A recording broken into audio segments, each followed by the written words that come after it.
All right, hello everyone. Welcome to our fourth debate of the series. And today our resolution will be resolved that dinosaurs lived less than 10,000 years ago and coexisted with man. And before we begin, we will have an opening prayer. So Hugh, if you could please lead us in a prayer. In the name of the Father, and the Son, and the Holy Ghost. Amen. Father, we thank you for all your blessings, and especially we thank you for the gift of life. Every breath that we take is a gift from you. We thank you for holding us in existence with your love. And we ask you to, through the prayers of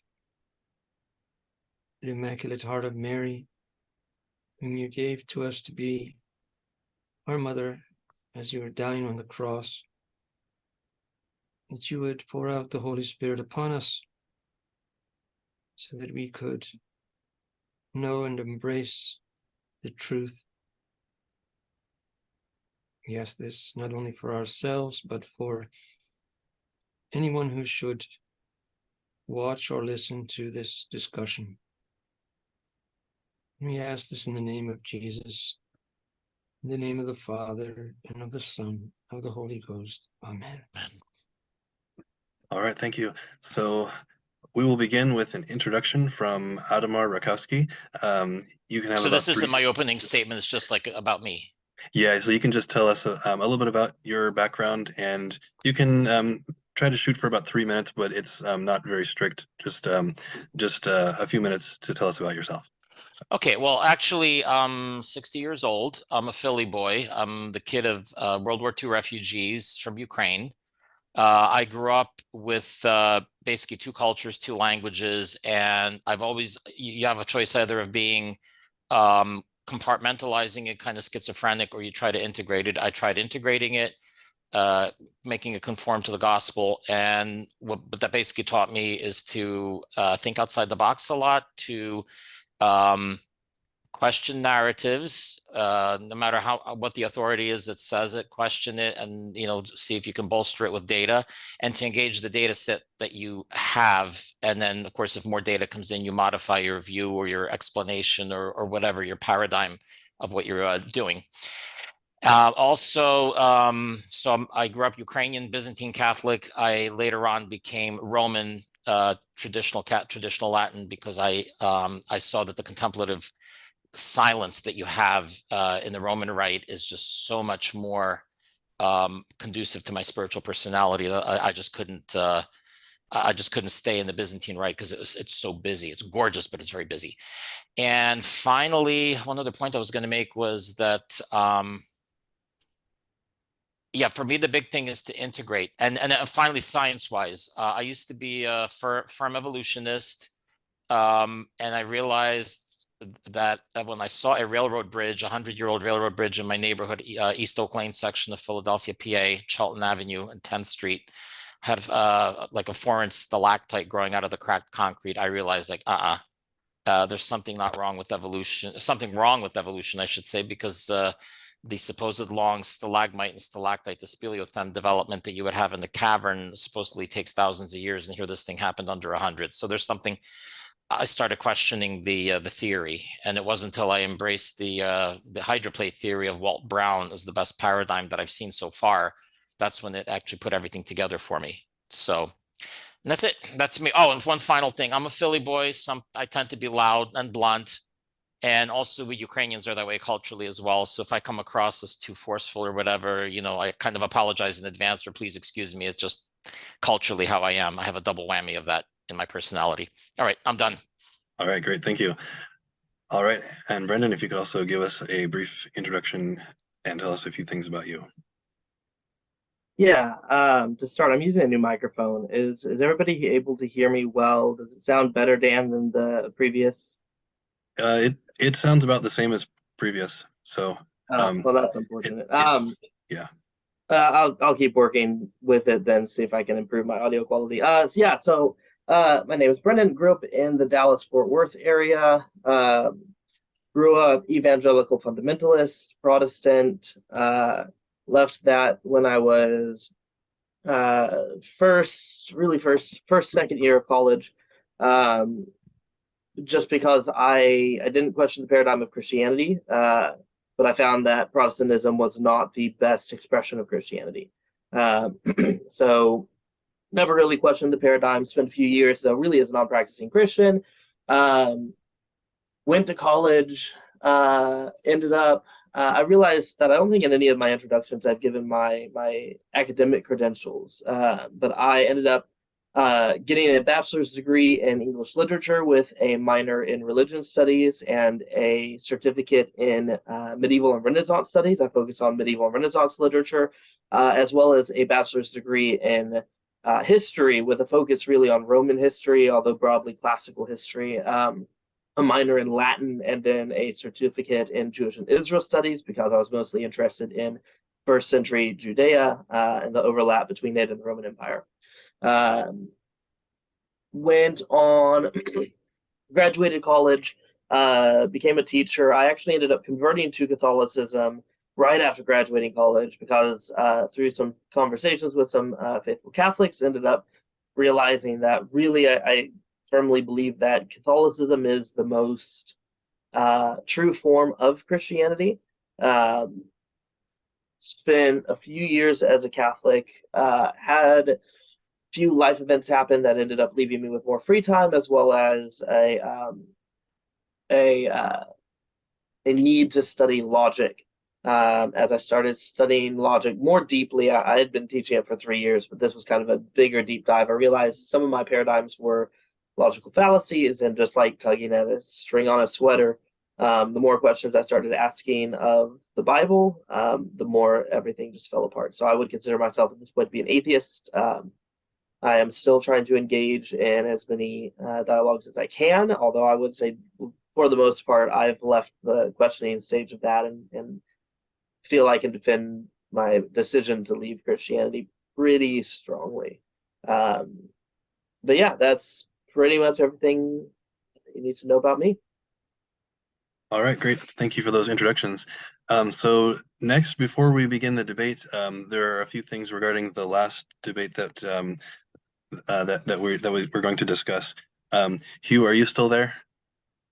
Yes, I'm here. Okay, great. So so to begin this, I just wanted to give an exact quote of a certain part of the last debate.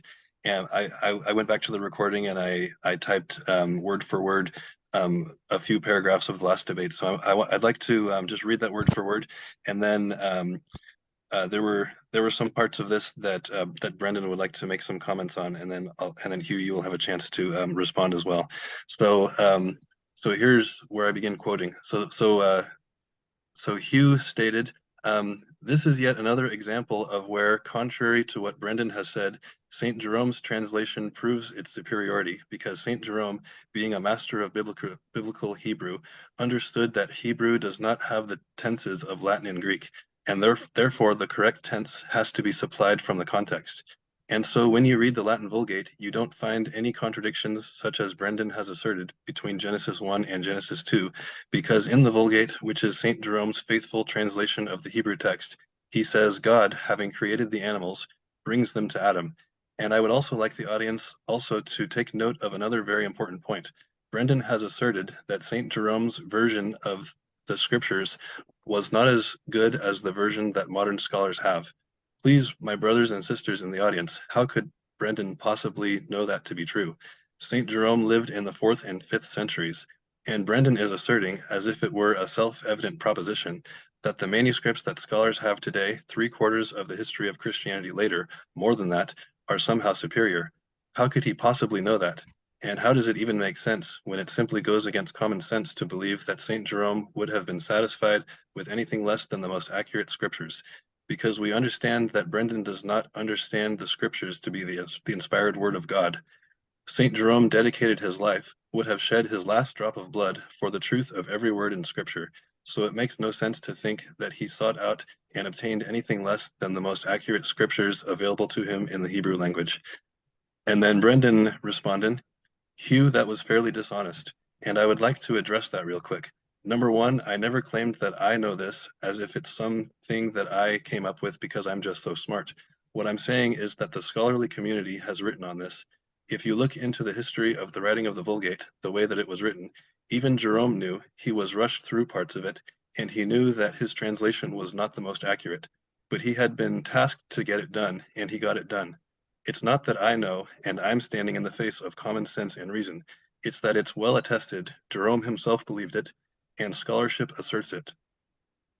I'm not claiming to know it. I'm claiming to have looked at the evidence and testimony of scholarship of the history of translation, trying to frame this as if I'm saying this in the face of all scholarly evidence. And I stand on my own because I just think I know everything is dishonest and is framing the debate in a way that is not befitting of a proper scholarly debate, and I do not appreciate it. So that's the exact quote of that part of the debate. And Brenden wanted to make a clarifying statement on that. So Brenden, you may go ahead. Yeah, so a bit of clarity on that statement. So I used the word dishonest a few times, and that came up in conversation after the debate. And I wanted to clarify that with the sense in which I'm using the word dishonest there is in an academic dishonesty sort of way. Right. So with academic dishonesty, intention really isn't a big deal. It doesn't matter, right? As when I was still teaching, if a student submitted a paper to me and included word for word a quotation from somebody else's work and didn't cite it, I don't care if they just rushed, forgot to include the citation and submitted it last minute. That's still academic dishonesty, right? The dishonesty there is comes from either misrepresenting somebody's point of view, misquoting them, stealing work from theirs, right? However, within the context of the debate, or I guess more specifically in the conversation after the debate, it was pointed out that the colloquial use of dishonest tends to necessitate intention, and I, not being, of course, omniscient, can't possibly know Hugh's intention, and so he took some issue with that. So with that clarity having been provided, I do want to apologize if it was implied or insinuated by anyone that I was accusing Hugh of intentionally misrepresenting my argument when it could easily have been that he just simply chose a choice of words that I felt misrepresented it, right? That it wasn't an intentional choice, but that it was an unintentional mischaracterization. So hopefully that clears that misconception there. All right, thank you. And Hugh, do you have anything you'd like to say in response? Yes, I haven't talked to Ademar about this situation at all.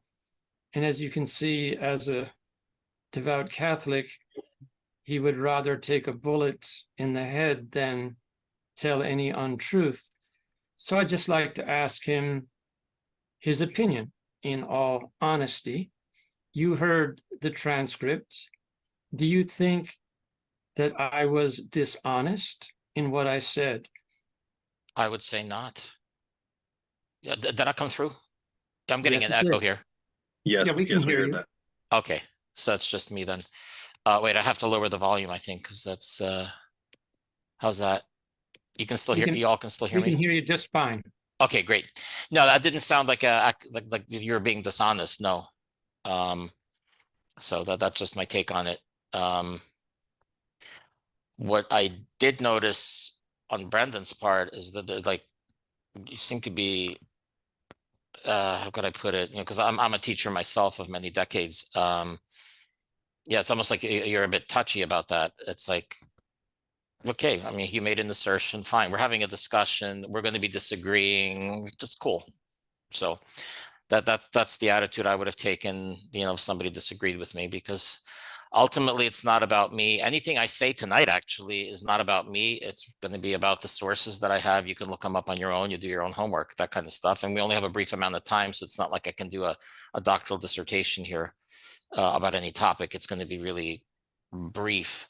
So I'm just saying, I didn't see any dishonesty on academic or otherwise in Hugh's part, and I just saw, Brenden, you're being touchy needlessly, because I don't think there was any insult meant or anything of that. So anyway, that's my 2 cents. Well, I appreciate it. And like I said, he didn't know anything about this. I haven't talked to him about it. But in my mind, it was clear, would be clear to anybody in the audience, that when I said, how can Brenden know? I meant, how could 10,000 scholars with PhDs know? It's not that was proposing that Brendan's just shooting from the hip. No, the point is, all the scholars in the world cannot know that whatever they consider to be the best version of the text of Genesis or any other part of the Bible is superior to what St. Jerome had. And I don't think there's any just cause for an accusation of dishonesty for saying that. If anybody in the audience got the impression that I was saying that Brenden was just talking off the top of his head, then I'll apologize for giving that impression. But Ademar certainly didn't get that impression, and he heard, Dan, what you read. So that's really all I can say about it. All right, great, thank you. Anyone else have any more responses to this? All right, so that's as far as we will go with that discussion then. And then another thing that I would like to clarify today is Hugh proposed a couple of weeks ago that we for the next debate following this one, he would like Brenden to demonstrate a few things, and I will list them here. So he would like Brenden to demonstrate that, number one, code comes from chemicals through material processes. 2, life comes from non-life. 3, completely new functional biological information comes about through genetic mutations. And 4, the principle of genetic entropy with its chronological ramifications is invalid. So Brenden, would you like to respond to that? Yeah, so just I mean, very briefly, so those 4 points, I hear those 4 points brought up fairly frequently. It tends to be when they're in a debate, it ends up being a damned if you do, damned if you don't situation for the person on who's arguing from a non-creationist point of view, such as the abiogenesis argument tends to be either the person is unable to provide the relevant research on abiogenesis, in which case, see, there's no evidence, or they provide it, but because it was done in a lab, that the assertion becomes, well, see, intelligent design had to be involved, it had to be replicated in the lab, things like that, where just it ends up kind of as a damned if you do, damned if you don't. I'm not particularly interested in debating any of those 4 topics. I don't think any of the 4 would be productive in a debate on their own. I feel as if we've already touched on several of them, and we have debate topics coming up that'll touch on more of them. However, as a concession, I will try to put together a separate video covering all of them, along with the information I would use to support my positions on them. I'll attempt to do so thoroughly. That way that information is there and can be referred back to, but without the frustrations I tend to feel with that particular debate. It really does just come down to I just personally don't enjoy debating those specific topics. It always ends up feeling a bit circular to me, and I don't know, it doesn't ever really feel like it's going anywhere, and I'd prefer the topics that have already been vetted and decided upon. So Brenden, would you be okay with having the video that you prepare on those topics posted as part of this debate series for the viewers to watch? And would you be Oh. okay with it if also Hugh makes a response video that we can post after that? Oh, absolutely. I would actually insist upon it. Since the topics have come up and since this would be tied to the series, I think it would be great if that information was available. And I certainly wouldn't want to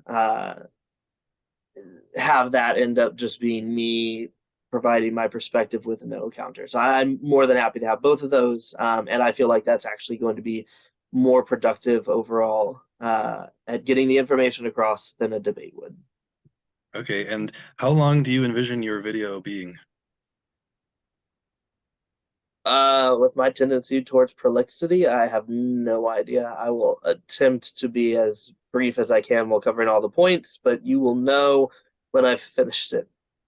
Okay, and we'll definitely give Hugh a chance to look at the video, and if there's anything missing, if there's anything he says you didn't adequately cover this point, then we'll talk about you. You'll have to go back and try to add in those things to make sure that you cover it thoroughly. So Yeah, and I imagine anything that does come up can just be I can just make a pinned comment at that point, unless anything is just so egregious it really needs a video response. I'd be happy to pin a comment on that video that goes over any of the additional information, any corrections, addendums, anything like that that needs to be included. okay, great. And Hugh, do you have any responses to this? That's okay, as long as Okay. all 4 of those points are addressed in the video, and as long as our side has equal time. Because Okay, the yeah. fact of the matter is that this is going to be the end of any serious argument for atheism. So I hope that this video can be produced as soon as possible so that the audience has a chance to evaluate the arguments pro and con. And if Brenden wants to just make a video first, that's fine, as long as all 4 of those points are addressed and as long as we have equal time. Okay, great. All right, so I think that's everything that I wanted to cover for the actually one other thing I think another thing that would be nice to discuss a little bit during this period is the issue of how Brenden compared the resurrection, like when the disciples of Jesus saw Jesus after he rose from the dead, Brenden compared that to sightings of Elvis after people claimed that Elvis was not dead after he was said to have died, which that kind of a comparison for a Catholic who has piety that is it's very it would make a Catholic shudder to hear something like that. But Brenden, do you have any clarifying remarks that you would like to make on that? I mean, I don't know. I'm still of the opinion that using a known witness, well-documented phenomenon that bears similarities to a seemingly extraordinary phenomenon in order to explain that seemingly extraordinary phenomenon is not problematic, or is within the realms of the debate without crossing any lines that should offend piety. If there was, since it seemed in the previous email chain, any confusion that I was trying to assert that Elvis is then a like messianic figure or Elvis has a following or anything like that. Like, no, that's not my point. My point is a phenomenon that looks like another phenomenon can be used potentially to understand the other phenomenon. If you add the resurrection accounts of Jesus to the first century, which was already highly tense and rife with messianic pretenders, if you add it to that the whole situation there, give it some time, oral transmission, that would be where I would say we can make that evolution, or we can see an evolution into Christianity come as at least reasonable. But the intent there was not to say insult or meaninglessly compare Jesus to anything. It was to demonstrate how a similar phenomenon that we have well documented and well asserted.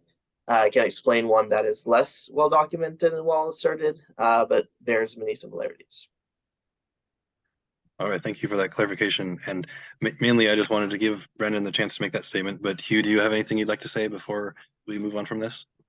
I think what Brendan's just said just highlights the chasm that separates his example from the example of our Lord's resurrection.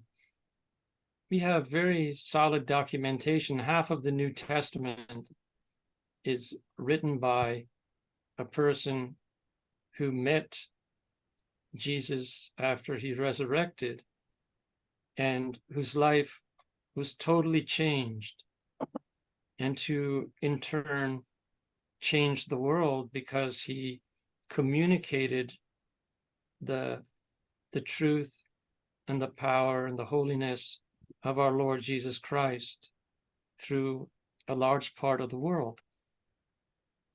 The only thing that Elvis appearances have in common is incredibly superficial. Where is there a single Elvis devotee who, as a result of some apparition of Elvis, had the person's life change in anything like the way that St. Paul did, or any of a host of people in the early Christian era? It really is heartbreaking that somebody who comes from a Christian background could not see that making that kind of comparison is it's just incomprehensible.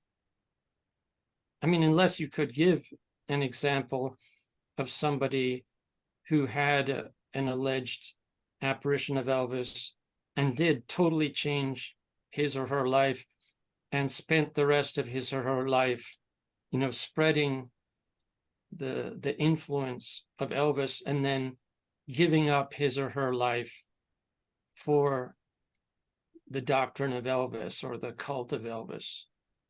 There's nothing like that. Yeah, because that's not my claim. You're misrepresenting my claim. My claim is not, as I just stated, my claim is not that there's an exact parallel there. It doesn't have to be a devotee of Elvis, right? Elvis existed in a different time, in a different culture, with a different people group. Elvis didn't exist in a first century setting with poor access to resources, very low literacy rates, and a very high amount of tension and messianic fervor, belief in various miracles, and common accounts floating through the public dialogue of people like Osiris rising from the dead, or, right, like they're different cultures. My argument is not that this is an exact parallel. My argument is merely that if we are trying to understand how it could be possible that people could believe that they saw somebody who rose from the dead, and this isn't even really to explain Peter and Paul, is mostly to explain stories, mostly similar to stories like on the Emmaus Road, right? But if I'm trying to explain, if we're trying to understand how we could develop into the narrative of Christianity that we get, looking at a similar phenomena that is well documented and well studied, is helpful for us to understand the potential of that phenomena being at play. We then also have to take into account the difference in cultures. We have to take into account whether or not every one of the believed sightings follows that pattern. We have to take into account a whole lot of other information. Sure, it's a stepping stone, but I don't need to show someone who became then a devotee of Elvis, who followed all of his teachings and died for him afterwards, because that's not my claim. My claim isn't that happened. Like, obviously, I would also say that would be ridiculous, because that's not my claim. My claim is much more simple than that, and much more straightforward. Well, all I'm going to say in response is that I hope that everyone in the audience can just consider the difference in the consequences of these apparitions, the impact that they had, and just from the gulf that separates the impact of these apparitions of Elvis from the impact of the post-resurrection appearances of our Lord Jesus Christ, one can clearly see there's a world of difference. That's all I'm going to say. All right, thank you. So that's as far as we will go with that discussion. And with that, I'd like to begin the debate that we are going to have today on whether dinosaurs lived less than 10,000 years ago. So without further ado, Ademar, I will begin your 20-minute timer, and you can now give us your opening statement. Okay, so I have to 7:56 Eastern Daylight Time. Okay, so I'll be looking at the clock there. All right, Okay. I have a tendency to talk quickly, so bear with me. If you don't understand something, please interrupt. And also, I'm a quill pen and parchment guy, so I have a lot of my notes handwritten. Okay, so first off, I'm going to start with a definition of science. It's an organized body of knowledge of phenomena and their causes, natural phenomena, well, basically, or a natural science, I mean. It's done by observation via the senses and by experimentation, where you take your sense data and you expound on it further by simulating phenomena or inducing phenomena. And you produce a data set that you interpret through both inductive and deductive reasoning. Remember, inductive is particular to the general, deductive is general to the particular. And you do that logic through your chosen paradigm. Any paradigm, the interpretive framework we have for a particular science or anything, it's the philosophical framework with which we end up interpreting what data we have. Okay, and that's freely chosen by our will. It's not imposed on us. And there's 3 degrees of certainty. You get your hypothesis, which is a provisional explanation, theory, which is a slightly more than provisional, and then law, where it appears to be dependable. Now, if you're doing true science, there should be no preconceived aversion to testing known phenomena over and over again. I mean, there may be limitations on money, but it's good science to have somebody standing on the eastern horizon watching to see if the sun's going to come up again in the morning. Okay, that has to be kept in mind. And also, if there is valid, and for science to be honest, the data has to be, the science to be true and valid has to be open to new data that may contradict a paradigm and or a theory, hypothesis, and so on. So, and also science has to be open to reinforcement testing. So that was part 0 out of 4 parts. I was told there's 4 parts I'm supposed to talk about, so I'm going to plunge into the next one. The one that Hugh is actually going to be helping out with the most, I'm going to do that first, and then the other 3, but I'll be relatively brief with that one, because in the back and forth, we can flesh it out more. Okay, basically, the first topic was carbon-14 dating of dinosaur bones. Now, for my background, I didn't mention I have a physics, geology, and meteorology masters and bachelor's each in physics and geology, plus 2 theology degrees on top of that. So I've spent a lot of time in the classroom. I'm glad I'm not there anymore, at the other side of the desk. But anyway, regarding carbon-14, I'm not going to go over the details. I'm assuming everybody who's listening knows roughly how it works. If you need an explanation, make sure you ask me a little bit later. But basically, if you take dinosaur bones, now I've spent a lot of time in the field, so I've seen a lot of fossils in my lifetime. Some of them are totally permineralized and you don't have the original critter at all. Some are not mineralized at all, and some are various degrees in between. So actually, you may find fossils that actually have the original bone or original shell there. And so that material, as long as it contains carbon, can be carbon dated. And if you look at assorted dinosaur bones, like you find in Glendive, Montana, or up in Alberta and Saskatchewan, just to the north of there, where the ice sheet was hanging around longer, they actually contain a lot of nitrogen in their bones too, which is interesting because of the ice cover. But basically, these bones oftentimes are original bone, or only slightly permineralized. They have carbon in them, and they can be, portions can be cut out, and then they can be carbon dated. Now, before I show anything, Dan, I need to know how to actually put stuff up on the screen for everybody to see. Yeah, so there is an option for you to share your screen. Do you see any buttons either on the bottom or on the top of your Zoom Okay. Oh, browser? share screen. I see. Okay. There we go. Okay. All right. So, what am I looking for here? Here. Okay, and then share. All right. So, right there, when I don't know how to shift this thing around. What do I do? Just move it over, or how do I move us out of the way so that I can actually point things? Oh yeah. Just please- click and drag. Oh, I see. Okay, got it. Yeah, there you go. All right, like Okay, I said, great. I'm a quill pen and parchment guy. But basically, what my late boss Hugh Miller and the International Paleochronology Group did is they took assorted dinosaur bones from, you can see, from Texas, Alaska, Montana, Colorado, and so on, North Dakota, and so on. I don't know if the Alaska one's there also. And what they did is they would take portions of the bone.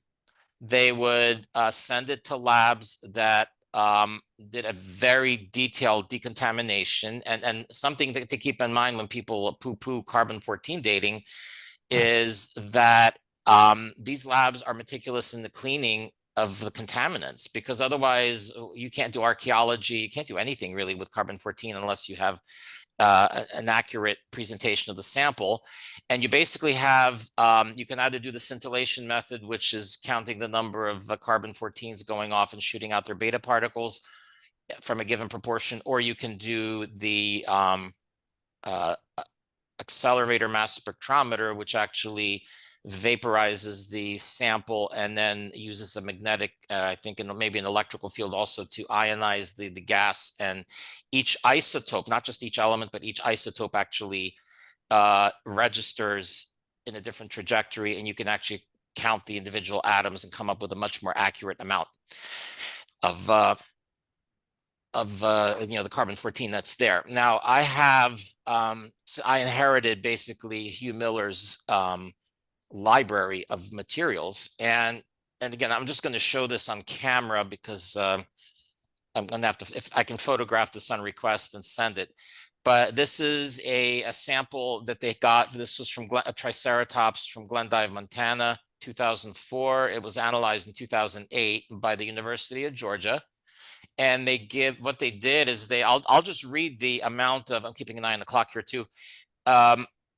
They basically tell you the detailed procedure of what they did. Crushed bone was treated with one normality hydrochloric at 4 degrees Celsius for 24 hours. Residue was filtered, rinsed with deionized water, and under slightly acidic conditions, pH of 3, heated at 80 Celsius for 6 hours to dissolve the collagen and leave humic substances in the precipitate. The collagen solution is then filtered to isolate pure collagen and dried out. The collagen was combusted at 575 Celsius in an evacuated sealed Pyrex ampoule in the presence of copper oxide. The resulting carbon dioxide was cryogenically purified from the other reaction products and catalytically converted to graphite using Vogel's method, and they give the reference nuclear instruments and methods in physics research. That's where it's the reference. And they were measured by an AMS, 0.5 megaelectron volt accelerator mass spectrometer. And so basically what they found is that the radiocarbon age for that particular dinosaur was 39,000 years. I'm sorry, 30,000 for the collagen. If you take the bioapatite, which is the mineral that is in the bone, which actually takes some carbonate as well, that was 39,000 years. Okay, so then if you look at basically they've done a lot of samples. I have a whole binder here of these. They're all roughly between 20,000 to 39,000 years before present. Okay, people can argue, all right, two things. One, it doesn't match the biblical timeline of the Great Flood being 4,500 years ago. And it also doesn't match, there's also the issue of contamination. I'll do the contamination issue first. And first off, if you read the work of Paul Giem, Giem, I have this paper floating around here. Oh, I have it in my hand. He basically points out that there are various carbon-containing substances in the world, including diamonds, which are supposedly billions of years old, that have carbon-14 in them. Marble, you just go on and on. There's coal, stuff that, according to the evolution paradigm, should not have carbon-14, but they're there.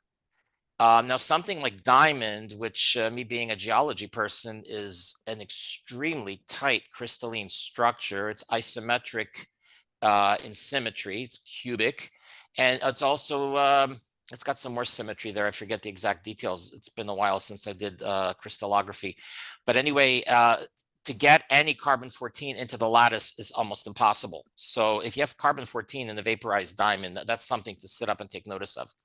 Okay, so the objections may be contamination, not necessarily the case. Machine error can be eliminated because the AMS, the accelerator mass spectrometer, is really actually it's very accurate. You leave a blank cartridge in there or whatever they used for the container, it'll register no carbon-14. So it doesn't need to be necessarily zeroed the way a postal scale needs to be. Or if it is, it's very simple to do so. Okay, the objections have also been given, well, you've got radioactive uranium, thorium, and all these naturally occurring elements where the fossils are located, radon. Okay, that happens. That can produce a carbon-14 atom from the nitrogen that is in the protein of a fossil, possibly. But the radiation amount is so weak that, because 39,000 years even, that's 8 half-lives of carbon-14. That's still a lot of atoms. And you can't possibly have enough radiation just randomly in the ground to produce that many. Okay, you can contaminate the material, but that's why they have these extensive procedures, because otherwise you can't do archaeology either. Also, what's the other one here? I can't summarize this. Basically, he says residual activity is most likely indicated by the present data, and if correct, would eliminate an age greater than approximately 100,000 years for life on Earth. Okay, so basically, the fact that you do have residual activity in all these different substances means that they're not as old as we think they are, or a lot of people think they are. And so basically, so basically, you can't eliminate a long age for the Earth, or you can't eliminate a young age for the Earth because of that. Now, regarding carbon-14 dating, saying this is more than 4,500 years old, the issue there is Earth's magnetic field. And again, I'm not going to go into the science in detail here because I'm assuming people know it, or it could be asked later. The Earth's magnetic field has decreased 40%. It was 40% stronger, rather. So it decreased by a factor of a little over 33, maybe 35% since 1000 AD. The weaker the field, the more cosmic rays come in, the more carbon-14 you produce. So things that were living in the medieval period, or like the early Middle Ages, they would have a lot less carbon-14 proportionally in their tissues than something living now in the 21st century. Okay, and that's an article by Jonathan Sarfati, which is, you can look it up online. And so that's the whole carbon-14 issue. Now, if you look at the assorted dinosaurs that my late boss and his colleagues, I came into the situation pretty late after he had done this to be his employee. You can see that they're all dating 32, 25, 23, 29, 31, 30, 41. I mean, they're all within thousands of years. We're not talking millions. Now, the other issue is with these dinosaurs being recent. If you look at the work of Dr. Mary Schweitzer from North Carolina State University, she actually took the dinosaur fossils from Hell Creek Formation in eastern Montana. And she found, like I'm pointing out here, osteocytes. She found tissue that was actually had blood in it, coagulated blood. Bacteria tend not to produce hemoglobin. So if you have hemoglobin in a bone that's ancient, then that's not a bacterial product. And the other objection that I didn't mention regarding carbon-14 dating is, yeah, if the bacteria are eating into the bones, they would be consuming the carbon that's in there, the carbon-14 that's in there. So they should conceivably be the same date or very similar in date to to the actual critter that they're munching on. Okay, so that's in a nutshell the carbon dating issue. And so I have 6 minutes, is that right? Yes, that's correct. Okay. So I just want to point out regarding, oh wait, how do I do the share here again? I want to show something else here. Oh, Yeah, we stop can. shit. Okay, and then now I got to do some other thing here. Okay, regarding the footprints in the Paluxy River. I mean, the objection, because I go down to the digs on a regular basis, and I've been to the museum. I'm being a geology person. I've had them take the cases off. I wanted to actually touch the rocks that are there. I know both the dense and the crumbly limestone / dolomite that's down there. Now, Glenn Kuban, who was I don't know if he's still alive or not, but he has his objection to these things is that you have a critter stepping in mud or some kind of wet sediment, and it'll collapse into what looks like a human foot. Okay, that's fine. That can happen. And my point is, as somebody who's open to data, if you can find something that has a unique human foot shape, okay, let me get another one out here. As my grandma would say, Bolshia technika. Yeah, here we go. You know, a human footprint's unique. That's a chimp footprint, but this is ours. So you really ultimately need to have something in your in your trackway that has that there. Otherwise, you can argue that, okay, it's not. You know, the one that I really point to all the time, because I've seen it, and I've actually been to the place where it was found. Okay, now that I need it, I can't find it. Hang on a sec. Not that, not the, oh, here we are. No, that's not the one. Okay, hang on a sec. I need to dig that one up. Okay, here we go. Found the file. Got to move this thing over. I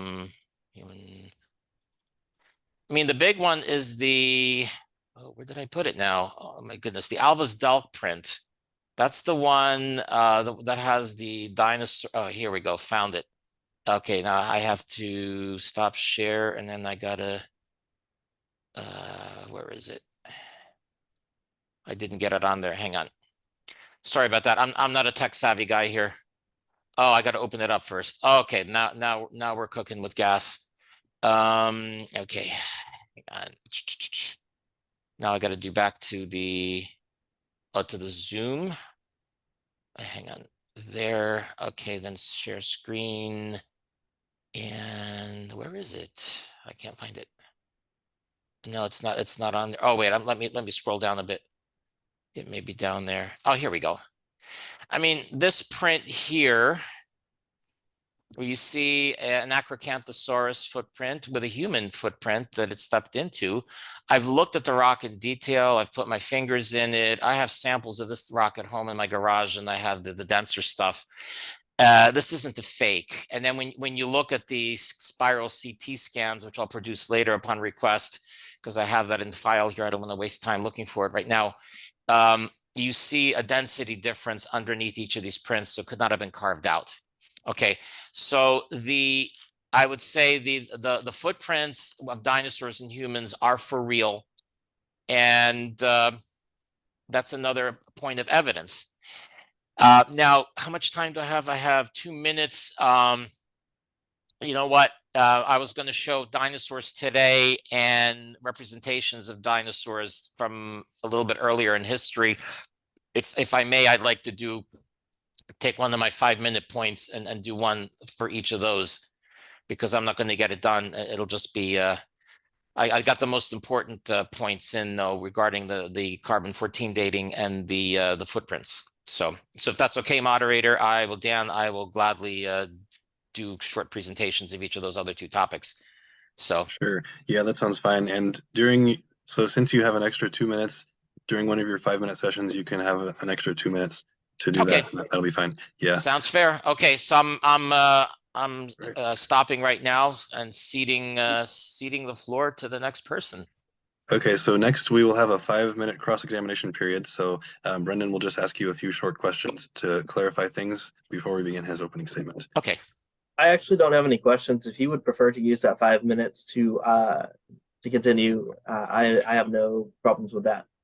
Oh, so you want me to continue with the other topic? Yeah, I'm not opposed to that. I'll cede my 5-minute cross-examination for that. Okay, appreciate that. All right, so basically, again, because I'm Ukrainian, American, both, I think outside the box, I am not automatically averse to cryptozoology. So when I read, and also, you know, growing up in the culture where there's a lot of folklore and you listen to accounts of people, I mean, we had a lot of peasant class people coming in after World War II and so on.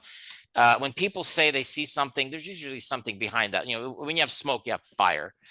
Okay, so if you look into the works of Jonathan Whitcomb, he's got several books here. They probably have they have a mirror image of the book. But basically, he's collected all sorts of accounts of pterosaurs, including a couple in my state of Ohio, one in the county north of where I live, and one near Toledo, and also in my native Philadelphia, believe it or not. So that's they're basically four groups of dinosaurs that are out there. You got your lake monsters like the Ogopogo and the Loch Ness Monster, Champ, and all that, which are some sea creatures, basically. And then you've got the pterosaurs that I just pointed out. And then the last types are found in Equatorial Guinea and in all the equatorial countries of Africa, Zambia, both Congos, Uganda, and so on. And there's actually 4, and you can look up, this is William Gibbons's work, about the Mokele-Mbembe and missionaries and monsters. This covers several centuries worth of sightings, or several centuries. Basically, so you have these strange creatures, like the coelacanth wasn't known until, when was it? 1938, the mountain gorilla 1902, a Komodo dragon 1910, and then the okapi, the forest giraffe, was the earliest 20th century also. So conceivably, these critters can be around. And the ones in Africa are basically a brontosaurus-like creature, Mokele-Mbembe. I'm using the terminology from my childhood with brontosauri. Styracosaurus, which is similar to Triceratops, which is down there. It's more in the savanna, competes with the elephants. The Arsinoitherium, which is basically like a rhinoceros, except it's got 2 bony horns sticking out of its head like this, instead of a keratin horn that a regular rhinoceros has. So it's attached to the skull. And also river serpents, which are also found in the Amazon basin.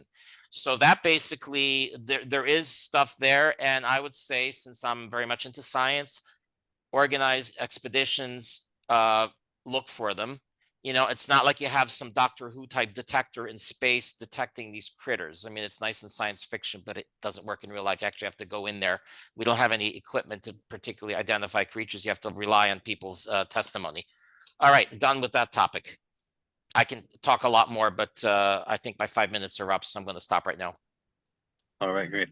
So Brenden, your 20-minute opening statement will begin now. I can't hear anything. All right, sorry, give me just a second. Let me switch to sharing my screen. As I immediately drop everything. Ademar, can you hear us now? Yeah, I can. Yeah. Okay. Okay, Yeah, great. I won't be looking necessarily at your faces because I'm going to be taking notes. So. Okay, great. Perfect. All right, can everyone see my screen? Yes. Yep. Yep, we can see it. Excellent. Okay. So, discussing this topic, there is so much that could be discussed in this topic that this could easily be the subject of the next several debates, and we probably wouldn't reach the end of the information. So, I'm going to try to speed through it as quickly as I can. I'm going to try and spend more time on the carbon dating since you spent more time on the carbon dating as well. And we'll see what we can get through. So, starting off with the question of whether or not dinosaurs were alive less than 10,000 years ago and whether they coexisted with man.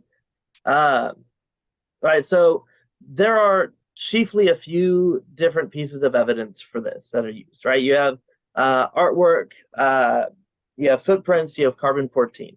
The artwork, I could also have said attestations, right? Stories, legends, I could have potentially included literature. These are the three I'm going to cover. Right, so using artwork first. Two of the most common that are used is this, the top prom Stegosaurus, right? It is from an old temple. It's Angkor Wat. That's the one. And at first glance, it appears to be a Stegosaurus, right? It's got the little spikes on the back. It's got kind of that same shape. There's a couple of things that are missing. There's no tail spikes. There's these fun little things sticking out of the head, but otherwise it appears fairly Stegosaurus-ish. Problem is, it also looks a lot more like a chameleon, which doesn't have tail spikes and also has little head things that go back, and is extremely common in the region. Similarly, we have the work of the Ica stones, which you can see here very clearly depicts a Triceratops there. Except then you look at some of the other Ica stones and you find instances of, for instance, a telescope, which absolutely is anachronistic. You see open heart surgery being performed, which is anachronistic. Right, so that drew a lot of questions to them. The artifacts themselves were examined by the government. The person who was selling them was questioned by the government. He confessed to having made them.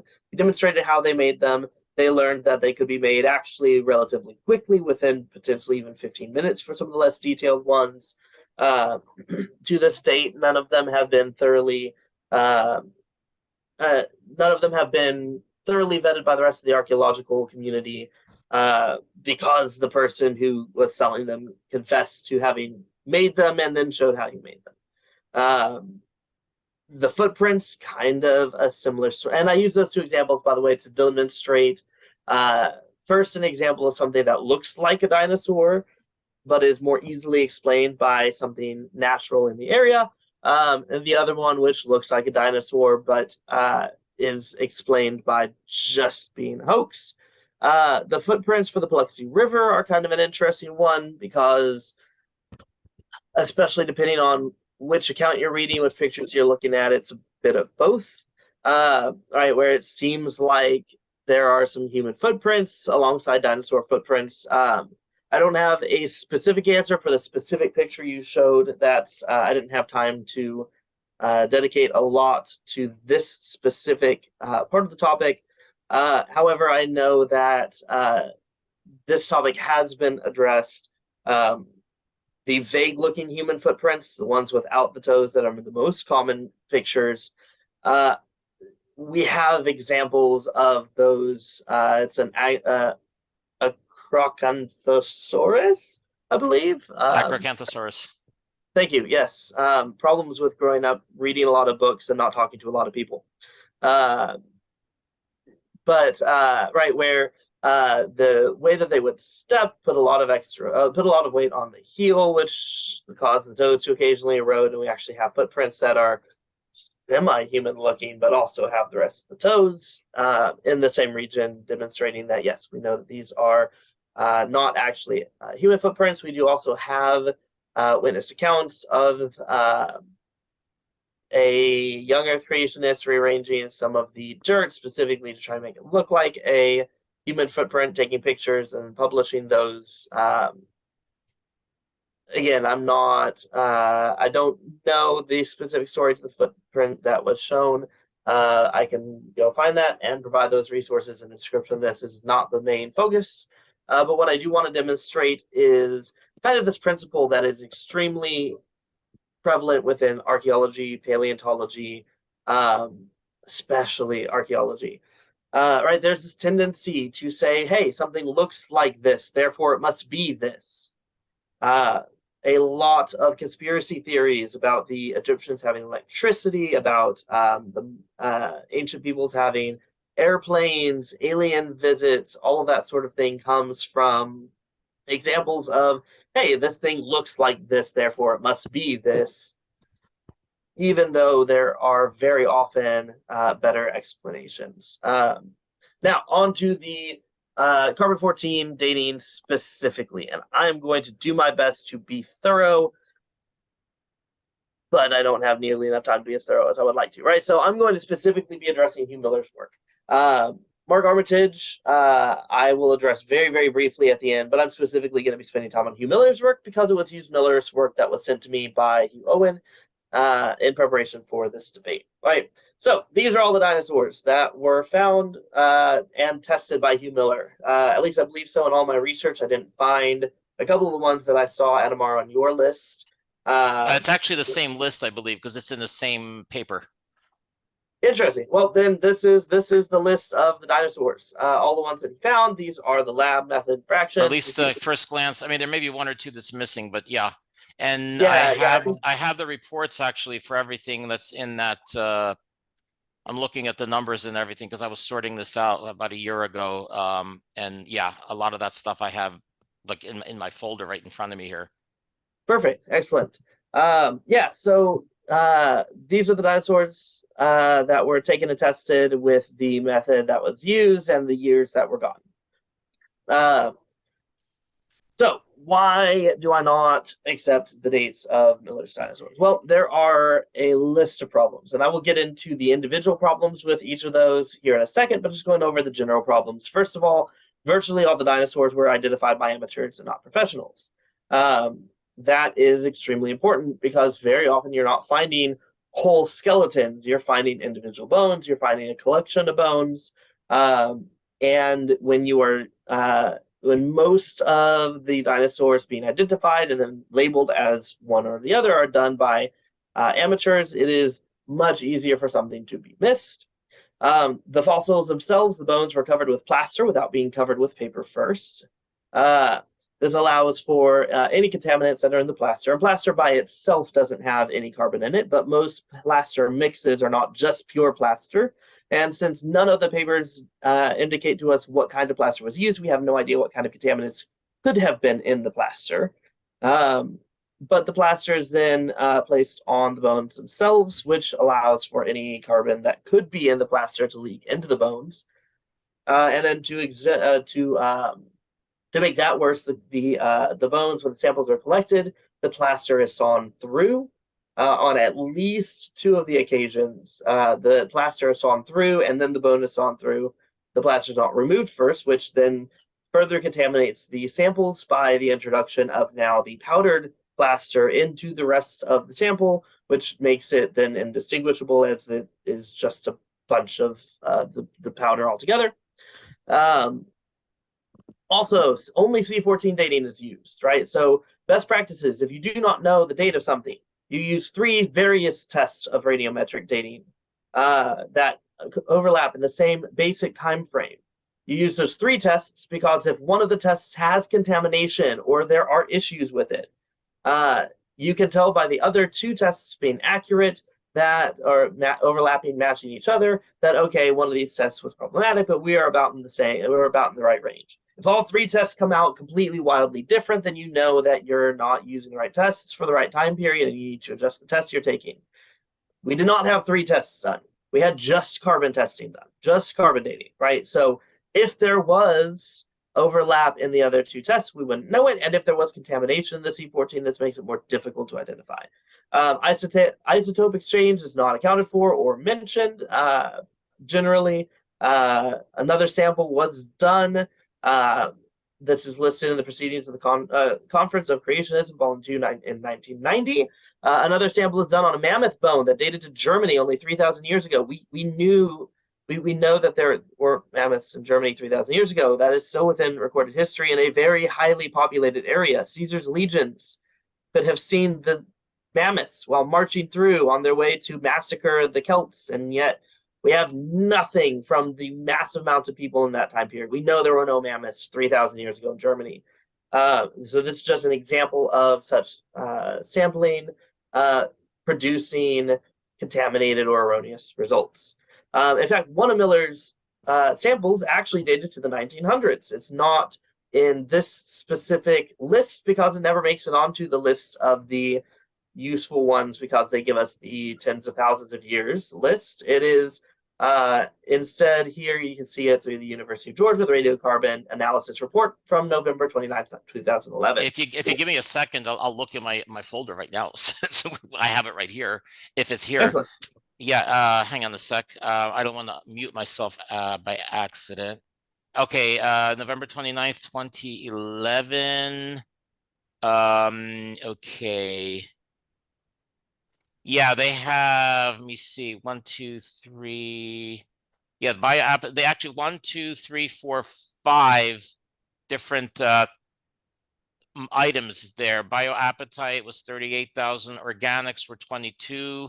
Bulk was not applicable. Another bioappetite was 37,660, and then the collagen was 160 years. That would put it into the 1900s or maybe the 19th century.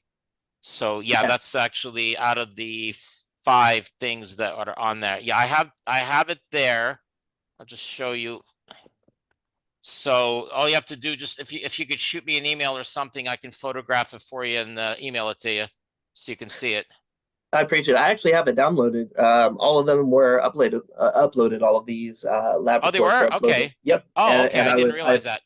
Yep, and I've been able to actually get my hands on all of them in preparation for the debate. Great. But yes, so one of them dates to 160 years before, which indicates a high level of contamination or a problem with the test at some point. Right, it's not even thousands of years; it's in the 1900s. Furthermore, most of the lab reports make no mention of collagen. There are 3 lab reports that do make mention of collagen. 2 of them put it at 0.35. One of them puts it at 0.2%, which I will address the issue with that here in a second because I actually have a quotation. And then, in fact, here it is, right? Straight quotation, the main consensus in the radiocarbon community is that bones with less than a 1% collagen yield should not be dated. If you have less than a 1% collagen yield, there are issues with trying to decontaminate and then date the collagen. Now, one of the big issues that we also have generally, I didn't put on here, is that just throughout the reports that we get from Hugh Miller, they are very sparse in a lot of very important details, right? So the lab reports themselves make almost no mention of collagen. And then we get very, very few details on placement and surroundings and things like that in the later reports or in the field reports by Hugh Miller. Going into the issues with the individual dinosaurs, right? So starting off with the acro, it is covered in shellac. We know this from M. Lafferty's report in the Columbus Dispatch from November 1991, covered in shellac. Shellac is highly or it's filled with carbon-14. That is a large amount of contamination that is incredibly easy to get into the sample. And in fact, there was no collagen. He was informed for those that there was no collagen. The Allosaurus, the same sample number for the Allosaurus is also used before that in Czerkiński's paper, referring to a mammoth found in Texas. The date in that also dates that mammoth to 16,120 years ago, whereas the date that we get used for the Allosaurus puts it at 31,360 years. So somehow in the I want to say it was 18 years, in the 18 years between its initial report and date by Czerkiński and the follow-up publication by Miller, it changes species and gains about 15,000 years. The hadrosaur, the first hadrosaur, is also covered in shellac. The dates are 5,000 years apart. That's not too uncommon. But again, Lafferty's The Columbus Dispatch. The first Triceratops was buried beneath tree roots. Tree roots produce fungi, bacteria, those things produce collagen. It is actually a known problem to try and carbon date something that is surrounded by tree roots because it will introduce contamination into the sample that can't just easily be washed away because it is collagen. It looks like collagen, right? So you're not going to just get rid of the sample unless you know what's going on with that, right? So it's buried beneath tree roots. It's actually in Miller's report is that they had to wrestle very much with tree roots to clear them out. The second Triceratops, the only sample notes claim that the sample is from outside the bone, yet they claim to have found collagen, right? So it was a sample taken from top of the bone, yet then they claim that they found collagen, although the collagen should have been deeper in the bone, not just from the outer edge. The hadrosaur, the second hadrosaur, is the same sample number, refers to a bison found in Texas. This one and the previous same sampling are both in Cherkinsky's paper, and both have the same issues where they are placed as animals that then Miller accounts them to not be, also inflates the date. The third hadrosaur, there's too little description to really verify any details, which makes it difficult. The Apatosaurus was found in clay. When they took the sample, they didn't take it all the way out of the clay. They actually took the sample while it was still in the clay, thus not only producing this problem where being in the clay allows for that contamination of the carbon in the clay, but then also removing it from while in the clay increases the likelihood that contamination is going to be in the sample. Also, it was partially excavated in 2007. It was then partially excavated in 2009, but no dating was done until 2011. That means that not only do we have the potential for contamination because of the clay, we also have 2 to 4 years of a gap between when it was taken and when it was dated, in which more contamination problems could be introduced with that. Right. This is why we try to get those samples in as quickly as we can, because contamination, cross-contamination can be a big issue. We talked about this a bit with the shroud of Turin in the first debate, right? The introduction of potential contaminants into the shroud can throw off the carbon dating. Similar thing here. Beyond all of those points, 6 of the samples, none of them being mentioned on the chart that I showed, similar to the 1900s one, 6 of the samples that were sent in did not provide a date. They came back as infinite. I provide a paper here that deals with what an infinite date means, right? That's what happens when you try to carbon date something that has no carbon. It's either that, or you will get a date of 50,000 years, depending on the lab, or 75,000, just depending on the lab and their limitations, right? Those are indicators that there is no carbon-14, and the test is trying to give a number that doesn't exist. So, having gone through every one of the dinosaurs on that list, I see no option but to throw these dates out as unreliable. They were not done in a proper scientific method. They were not done in a professional method. They were not done in a way that corresponded with best known dating techniques. There are issues all across the board. There are issues with contamination. There are issues with identity in some cases. There are issues with the field notes, the publications by Miller not being rigorous in providing enough details to even be able to check and verify the information. There are issues with a lack of collagen. There's no good reason to take these dates as reliable, especially in keeping with this series. Right, we discussed whether or not the carbon-14 dates should be thrown out for the Shroud of Turin, and the carbon-14 dating for the Shroud of Turin had significantly more going for it than these dinosaurs did. Briefly as well, I do include a table I don't have time to go over, but I do have include a table that includes factors that affect radiocarbon dating, right, and the issues with trying to use the radiocarbon dating, things that will give false radiocarbon ages, especially for C14, including things like contamination with bacteria or fungi, right? That can give a false carbon-14. Contamination with coal, that gives a false carbon-14 dating. We know these things, and I do have that table, as I mentioned here. I'm going to skip over that. Other C14 and dinosaurs. The only other example I could find was the work of Mark Armitage. Very short version. He's incompetent at best. And I provide 3 links here. 2 of them are Reddit links. I provide them only because they themselves provide a plethora of links. And rather than just giving you a full page of links, it's way easier to bookmark these 3. and then research them at your leisure. But all three of these contain themselves massive amounts of additional resources to review for anyone who's interested in why I can so confidently assert that Mark Armitage is at least incompetent. Very briefly to conclude, I have two quotations from Mary Schweitzer here. The first is Mary Schweitzer saying, "We don't want to be lumped in with creationists if we admit that we don't know everything. And creationists and a lot of Christians are very, very fearful and suspicious of godless science. So there's this chasm that exists between the two camps that is not necessary at all. If God made this beautiful creation, doesn't it stand to reason that the God of logic would make it follow rules that he placed? And what is a miracle except a suspension of those rules?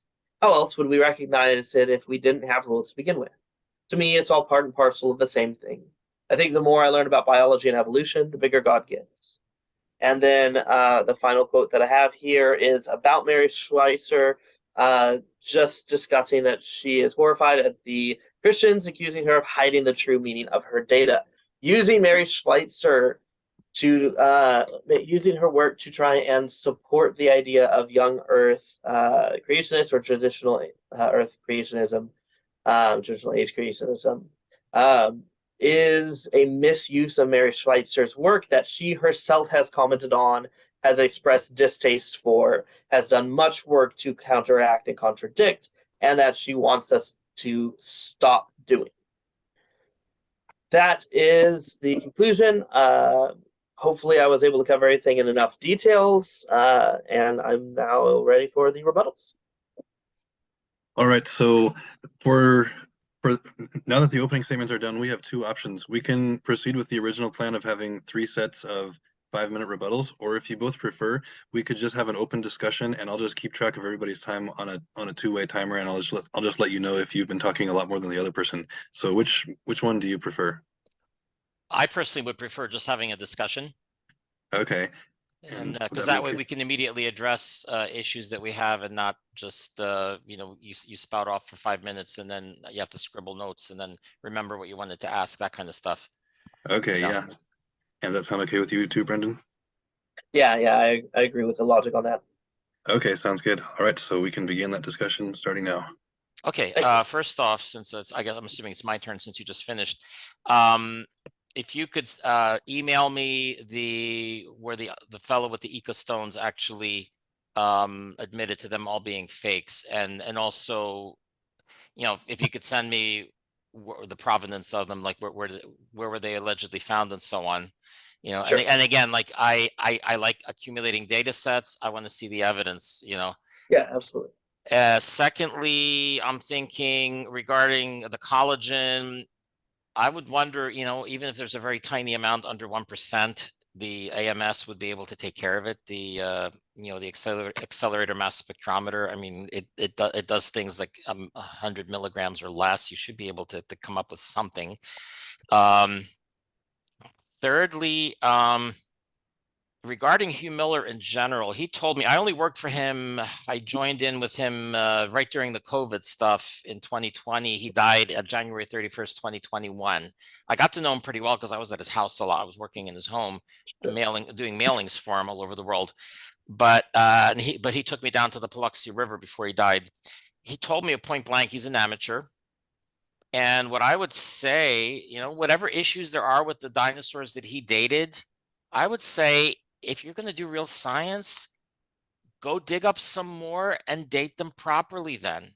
Go to the museums. I mean, the museums all over the world have bones galore.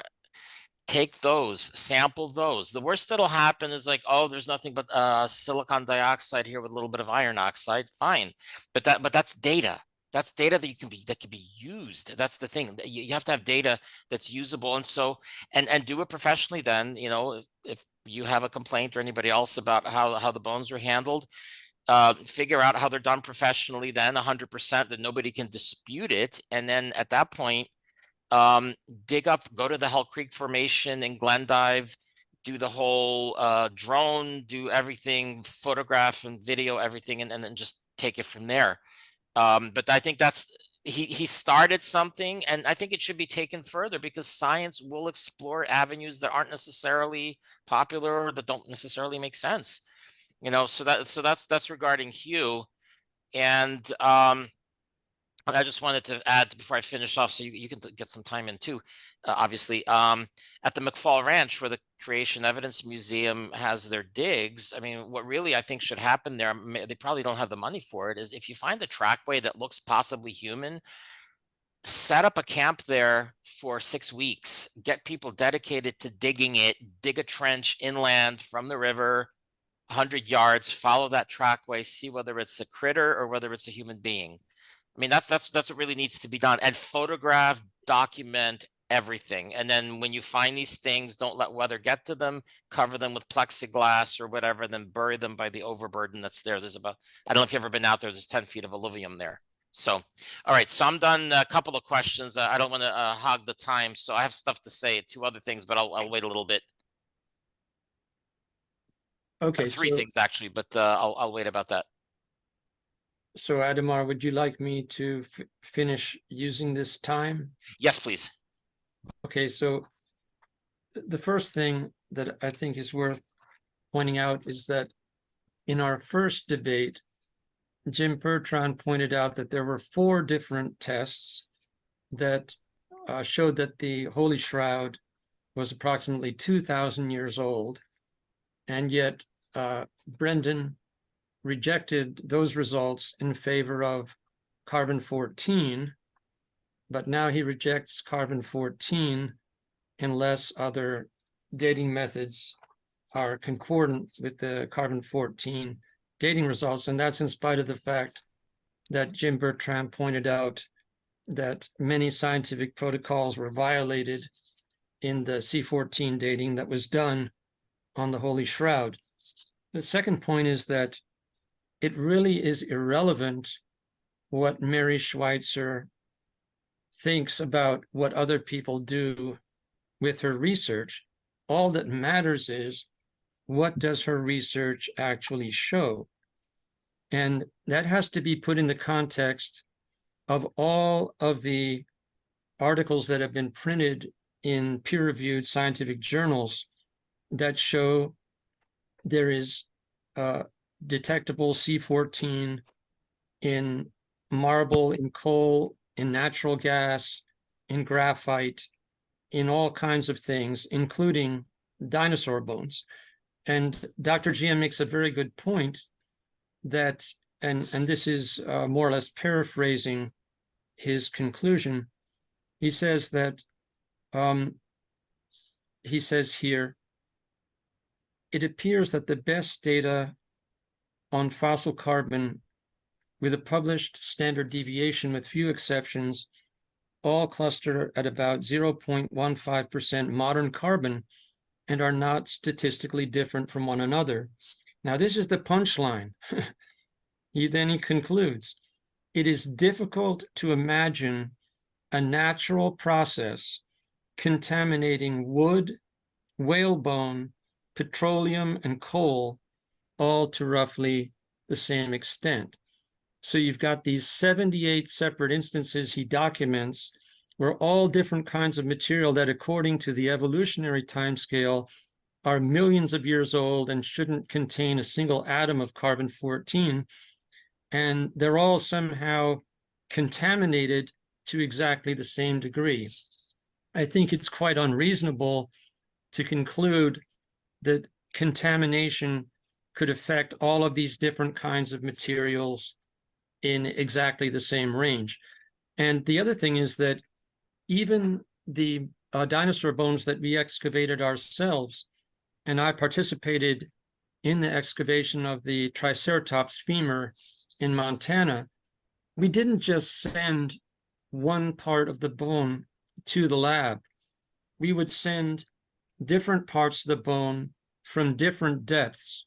And the fact that in spite of this, we got the concordant ages is just, again, another indication that these ages were accurate.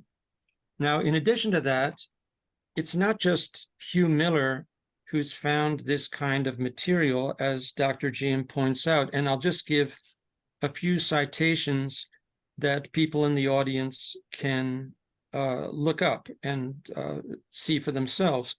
So here we have a statement from Matthew Carano, a dinosaur curator at the Smithsonian in Washington, D.C., who confirmed the authenticity of the proteins that Mary Schweitzer found in a T-Rex that was assigned an age of 65 million years before the present. Quote, he says, "Here are the pieces of the protein.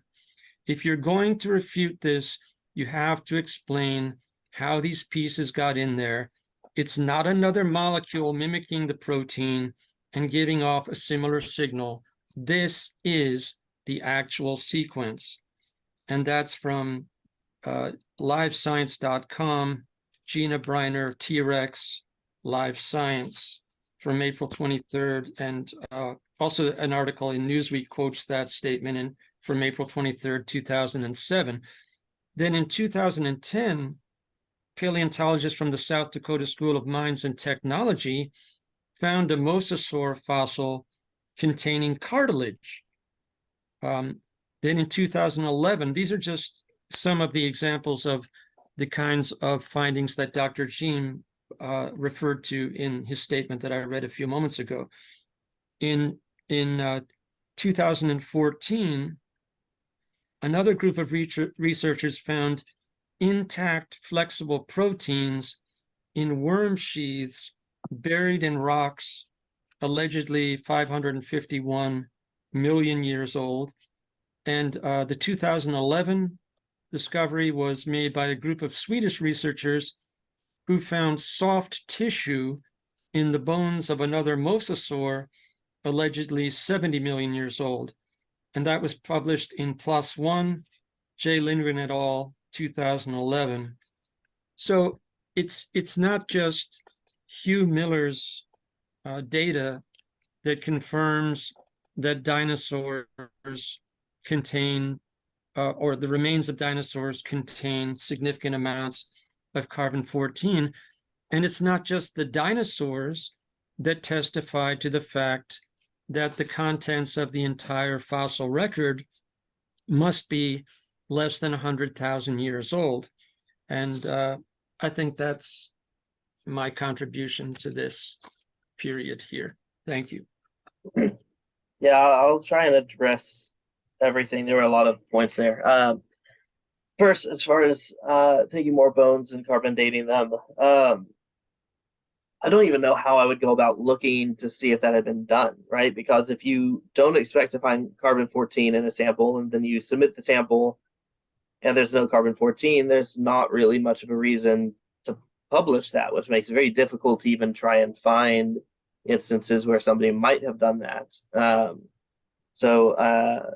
But I do believe that there have been attempts, even Hugh Miller submitted 6 samples that then came back with infinite dates, right, where those bones were dated and shown to be over 50,000 years old. The other problem with trying to date dinosaur bones with carbon-14 anyways is the fact that carbon dating is only accurate up to about 50,000, 80s, 75,000 years, which makes it really, really difficult, expensive, time-consuming, and costly to date something that previous tests and have indicated is significantly older, right? But they do other dating, right? They don't just do the C14. They also use other forms of dating, other forms of radiometric dating. Several other forms of radiometric dating have consistently, reliably, and coherently demonstrated older dates than that, right? So that would be my I can jump response. in. Which dating are you referring to besides carbon-14? Oh, I'd have to go and check. That's not my field of expertise, and I really, really hit the carbon-14 hard. But I can find resources and get them to you if you would prefer, and link them in the video below. I know the dating of the bones themselves then becomes really tricky because they don't really have radiometric isotopes, so it uses rock in the same strata, the same layer, to be able to get those states. But I'll see what I can find and provide those resources. The dinosaur footprints, that one's a lot more simple, right? Because like I had mentioned, we do have instances of the same like kind of human footprint shape that also has the toes intact and more visible, right? So that we can see that, but still weathered enough that we can see that, oh yeah, it makes a lot of sense that these would be this. There have also been analysis done on the footprints themselves that have indicated that you can't get that deep of a footprint from human weight and human tread. That the size of the footprints themselves is also indicative of a much larger creature than human. So that has actually been done. I agree that that is the best way to verify those footprints, and that has actually been done. Specifically addressing Hugh's points real quick. The first is, yeah, I'm a fan of C14 dating. I'm a huge fan of C14 dating. I think it's extremely accurate and reliable when it's used properly. When you are digging up samples that you don't know the age, right, there is a methodology to determine what age range it is. When you are digging samples up, using samples, submitting samples that could have contamination, there are procedures for that, right? Yeah, I'm absolutely a fan of the use of C14. I'm also a fan of the use of other tests, especially other reliable tests, right? What I'm saying is that these dinosaur bones were not tested correctly and didn't have other tests done to verify them, which is a much different argument than the shroud, which was different circumstances why the C14 there I find to be more reliable, including the fact that the chance for contamination was significantly lower, especially for enough contamination, again, to give the radius for the shroud problems, but that's rehashing it in the null debate, not here. C14 for issues with I'm doing signs with my mother. I have my elderly mother's in the next door. Yeah, it's nothing to do with you guys. She was asking. She's hard of hearing, and I had to do sign language to tell her I'm still online. Sorry, guys. I didn't mean to confuse. I didn't realize I forgot that you were seeing all this. No, you're good. C14 for other materials, yes, and every single one of those has been explained. There are peer-reviewed papers on every one of those. Every single one of those has been explained. Every single one of which, again, I'm sorry, I was distracted by mom. Hugh's point on, we also find C14 and all these other things that should be millions of years old. And then he listed things like coal and petroleum, of which there is a significant amount of research that's been done on isotope exchange and how that affects coal and but how about diamonds? Petroleum. The diamonds, there were papers on that. I didn't take the time to read them in preparation for this because I didn't expect this to turn into just C14. But there is research on that. There is published research on why we would find C14 in diamonds. There's published research on the wood, and I've seen some of the research on the wood, and I know that that one's always fun. I've seen plenty of instances in which things have been sent to be dated for C14 by young Earth creationists, especially ICR or Answers in Genesis. Even though, like, we know, and there's a lot of research, and like everybody involved with C14 dating knows there are things you can't date and time periods you can't date, right? Like if something has died too recently, the body is not settled, the C14 hasn't settled, hasn't started to degrade, that you're not going to get the right date. Same thing for like picking a leaf off of a tree and trying to C14. Like it's just not, that's not how that works. We know how C14 dating works. And a lot of these dates that come back really, really weird is specifically because the things being submitted aren't being submitted properly according to how we know. I recently read of a tree in the German airport that actually was living, and they carbon dated it, and it was infinite age, or some it was like had no carbon 14 in it because it was basically using the carbon dioxide from the jet fuel, which has very little of it, and so right. And so, so you do have that, and also you have the differential absorption of the isotopes based on their weight. Like bioapatite's not going to take carbon 13 in because it's larger in size than carbon 12, and so on. So you're going to have different proportions there. The delta carbon 13 is bigger for like the collagen than it would be for the bioapatite, for example, if I'm not mistaken. Well, So and yeah, but that's something to keep in mind too, that you do have this differential things. yeah, and I found out in my research for this that there's like, oh goodness, it's one of the many things that I like read didn't immediately apply, so I discarded it. But it was, I want to say it was a type of like freshwater snail or something like that. That you can't carbon that you can't C14 date. Like something about the way that it breathes and interacts with our atmosphere doesn't retain carbon, so C14, and you can't use it to carbon date. Um, Again, I can't remember exactly what the creature was because it wasn't relevant, but it was, yeah, the fact that there are parameters that you have to keep in mind. You can't just grab everything of biological substance, send it to the C14 lab, and Well, actually, I disagree with you regarding. I would say if you're going to do honest, good science, I would just, if nothing else, to shut your opponents up, just say, all right, we've dated every single bone in the Carnegie Museum in Pittsburgh, or every single one in the La Brea tar pits in Los Angeles or wherever.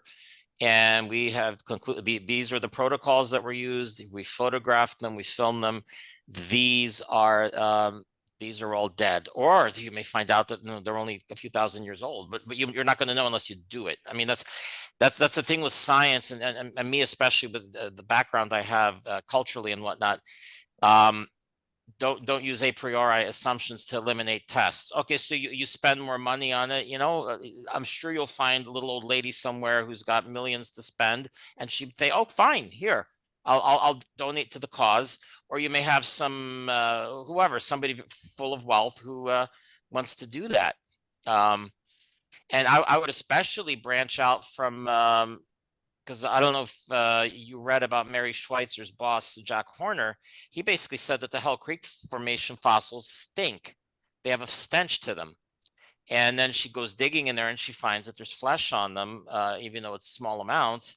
And I would argue, go north toward Canada where there are dinosaur graveyards, that were under glacial cover for a longer period of time than in Montana. You may actually find that there is even more flesh in them because it had less time to degenerate because it was frozen and so on. So that needs to be investigated. Southwest Saskatchewan, Drumheller, Alberta, that whole area.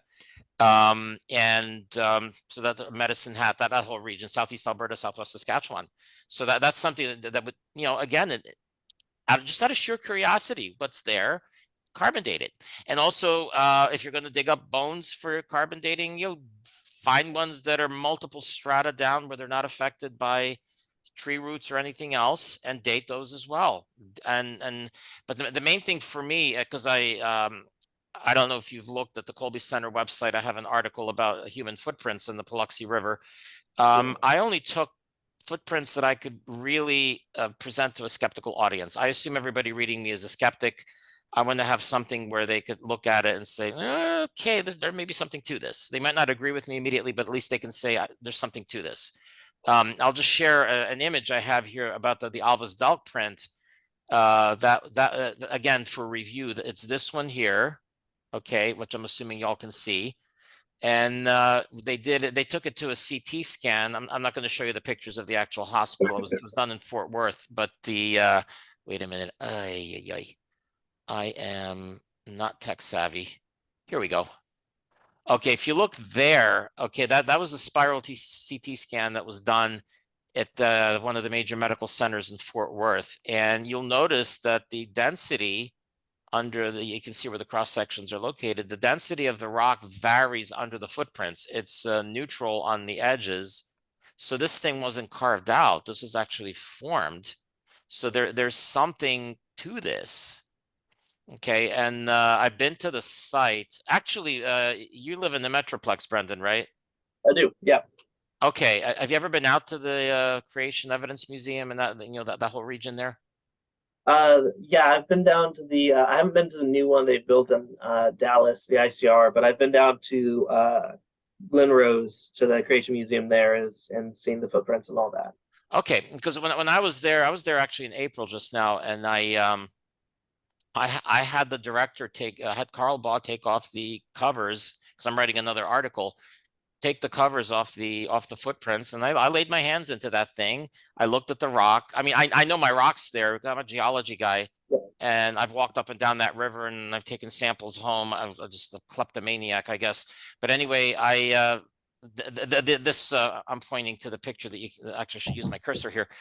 This rock is actually identical to the friable stuff that you have in that layer cake by the river. You have that really dense material, then you have this friable stuff. And if you look, I'll see over here, you have stuff chipping off already. I mean, I have a sample very similar to this without the prints in my garage. And then I have the dense one, which is very different. But the point is that if you look at them close up, you see they're authentic. They're not. And what I told the museum director, what he needs to do, he needs to CT scan every single one that he's gotten there for the sake of the science. I mean, it's expensive, but it needs to be done. Yeah. Because the worst that'll happen is say, okay, this is a fake. Okay, and you take it out of the exhibit. But if it shows you that you have these density differences, that's data. That's a data set that tells me something happened here and it wasn't the carver doing it. So anyway, Yeah, so I'm going to stop it with that. I have another point to make, but I'm going to let you talk too. So I'm going to stop. Yeah, Okay. I don't know that specific image. I don't know that specific one. In fact, in all of my research,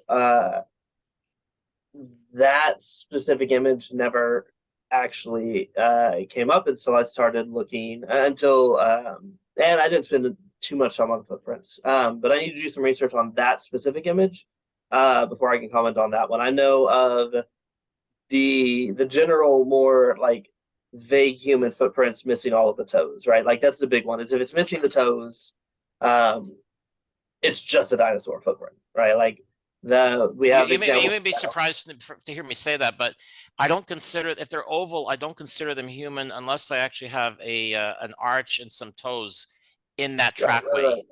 Because otherwise it could be anything. I mean, it could even just be natural scour marks from the current. You see a lot of them. I don't know if you've ever been to that ledge in Dinosaur State Park in Glen Rose, where they have the dinosaur footprints underwater kind of roped off, but then that platform above that where you have a ton of little pits, a lot of that's erosion. From the, and that river is violent. I mean, you've been to Big Rocks Park in downtown Glen Rose. I mean, that water, it's got a very high gradient, but and I mean, your Texas rain is I mean, you get rainfall extremes down there, so that river turns violent. And actually the Delk print was found on the slab that was laying on a shelf from a High Bluff Creek that's just upstream from the McFall Ranch. I was actually there on site. I have pictures I can show you if you want me to. And the shelf is clear because it rains often enough violently that it just scours the thing clean and it brings junk, slabs, whatever onto the surface.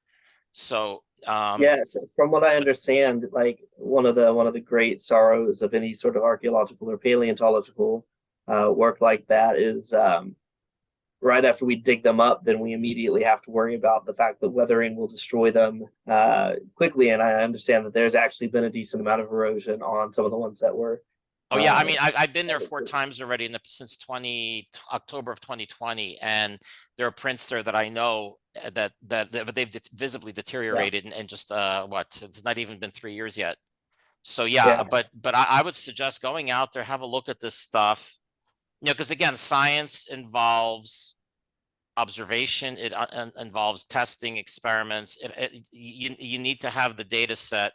I don't go in there with assumptions. I bring a friend with me actually he's a solid creationist, but he doesn't actually believe that the human footprints are there, and because he's never seen one on site. I mean, I believe Hugh Miller and I believe Hugh Owen. I mean, I trust these men very deeply.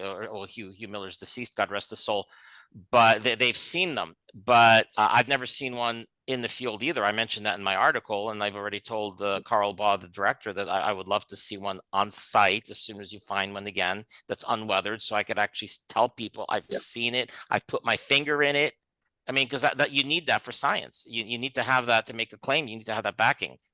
And so, but I'm saying in your case, I would go out there, look at these individual ones that they have there, look at the rock types.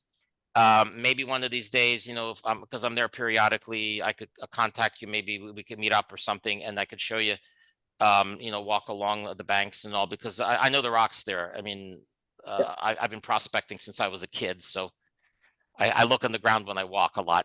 So, okay, Well, enough well, for and, me. and you and I at least have this common ground that you and I would both be firm believers that the lack of funding provided to the paleological, geological, archaeological world is just so sad, right? Like when we know that there are things out there and we can give general ideas of where we can go and dig things, or we want to be able to run tests, but there's just not funding.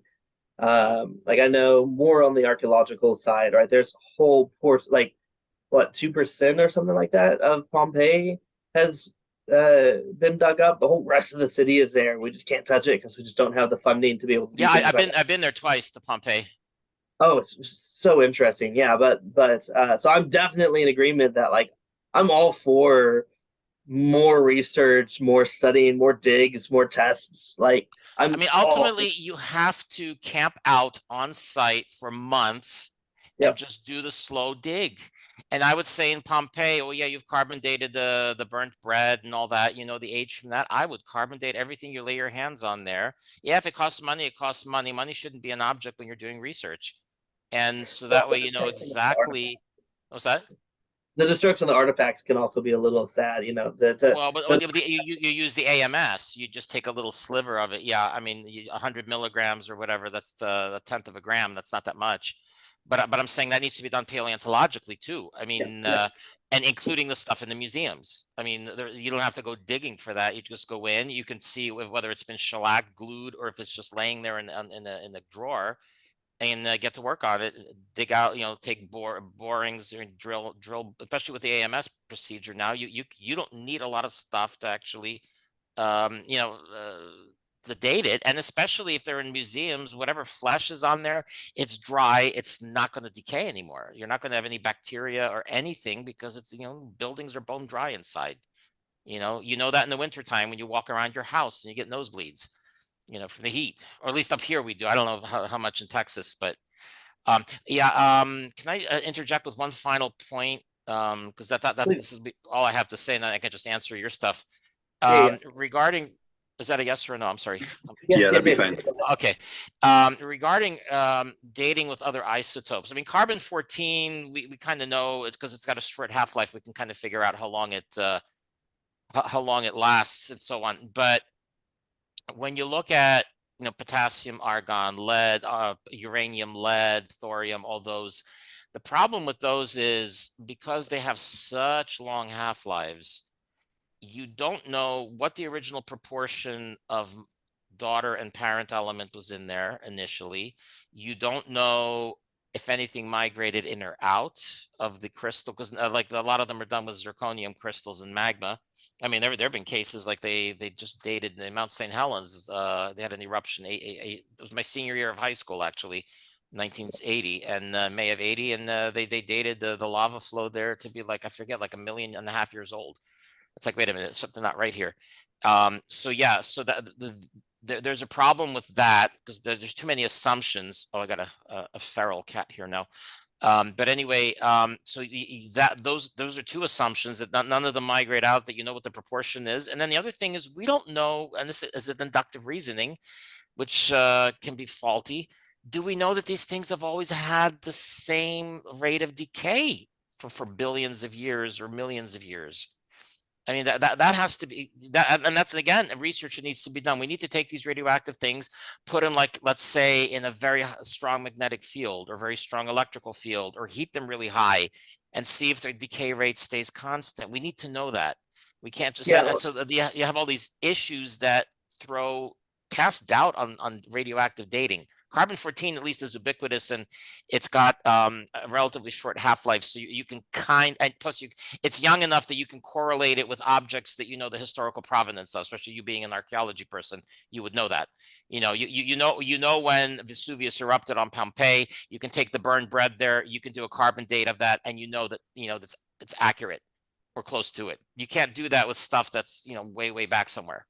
So okay, yeah. I'm done. The decay rate one is actually something I know because that was kind of an interesting one to me. They have attempted to speed up decay rates In fact, that was one of the things that the rate project focused on, was whether or not you can speed up decay rates. But since then, there have been a lot of attempts to speed up decay rates, and we've found that they can't be easily sped up. At least not by any of the methods that we've tried. And there's a decent amount of research on that one. The parent element one, I knew the answer to that one at one point. But again, not one of the ones I refreshed for the debate. However, I do know that one of the ways that we check those dating methods is by things that we do know, right, whenever possible. In fact, the lava flow for Vesuvius was tested and they found that the date was, I think it was within like 2 or 3 years. We are able to, in fact, I was just reading in preparation for my previous debate. I was reading about or not the previous one, the one before that. I was reading about how they test stalagmites and stalactites for dating, right? Because you can't just assume that they grow at a certain rate because a specifically like rainy season or a specifically dry season can throw that off. There's a lot of factors in that, but what they can do is they can test the chemical makeup of the different layers of the stalagmite and stalactite to see whether when the rain fell, whether the information that was in the rain molecules or the raindrops, whether or not it gives information about whether it was a summer or winter season that rainfall happened. And they checked the data for a cave set in Brazil and a cave set in China, but then they also compared that to, I want to say it was radiocarbon dating, as well as tree rings, as well as there was something else, right? So they used a bunch of different dating methods within the frame of known history to confirm that, yes, all of these things lined up.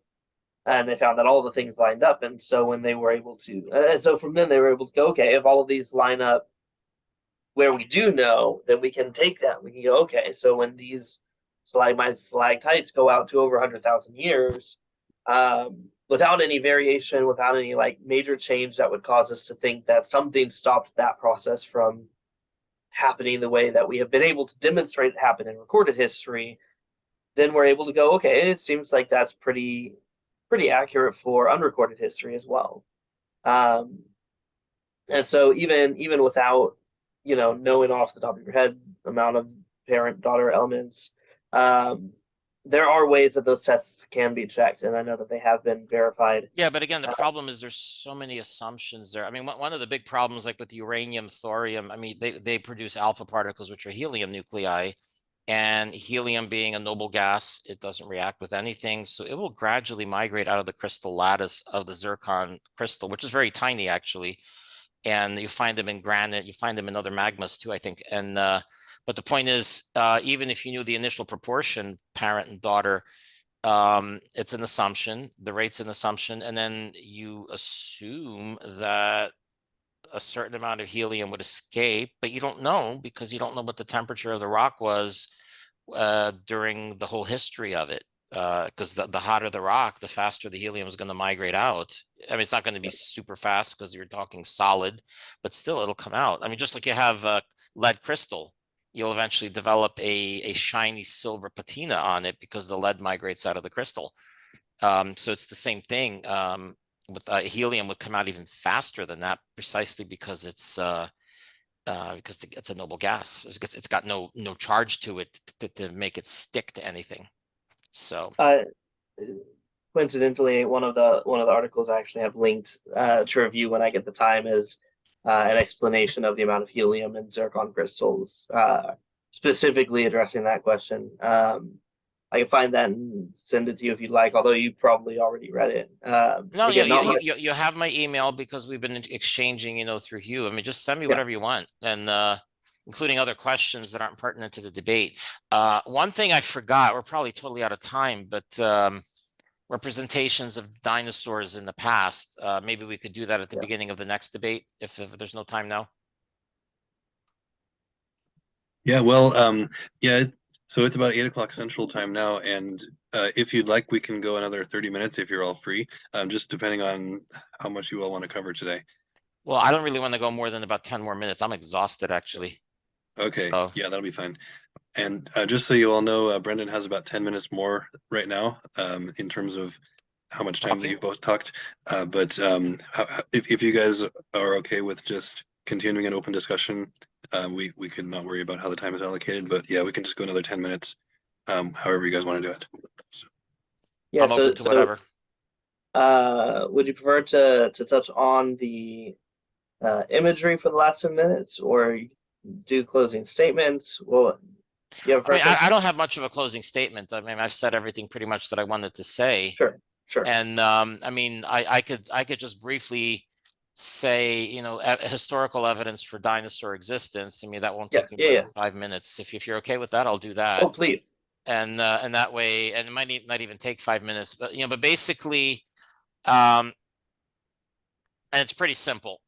You look at folklore, you got dragons mentioned everywhere, all over the world. You know, you would expect a society would exaggerate a particular noxious creature in their midst, but you don't hear about ginormous spiders in Australia or, you know, whatever, or leeches in Brazil or something. You hear dragons everywhere, and dragon is actually the name of the dinosaurs before 1841. It was actually a creationist scientist who renamed them dinosaurs.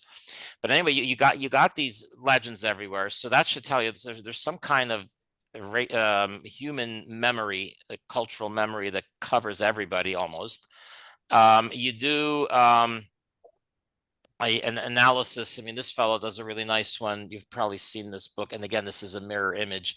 He does a linguistic analysis of Beowulf, and apparently Grendel was a little like a Tyrannosaurus Rex type creature, and so he cuts one of his arms off, and the thing goes whimpering into its cave and bleeds to death. And then the one that I'm not going to spend time in the book, but it's this book by Vance Nelson, Dire Dragons, and he goes through assorted representations, especially in Europe, representations of dragons in the artwork there. Like, for example, this one is in what place is this? This is in France.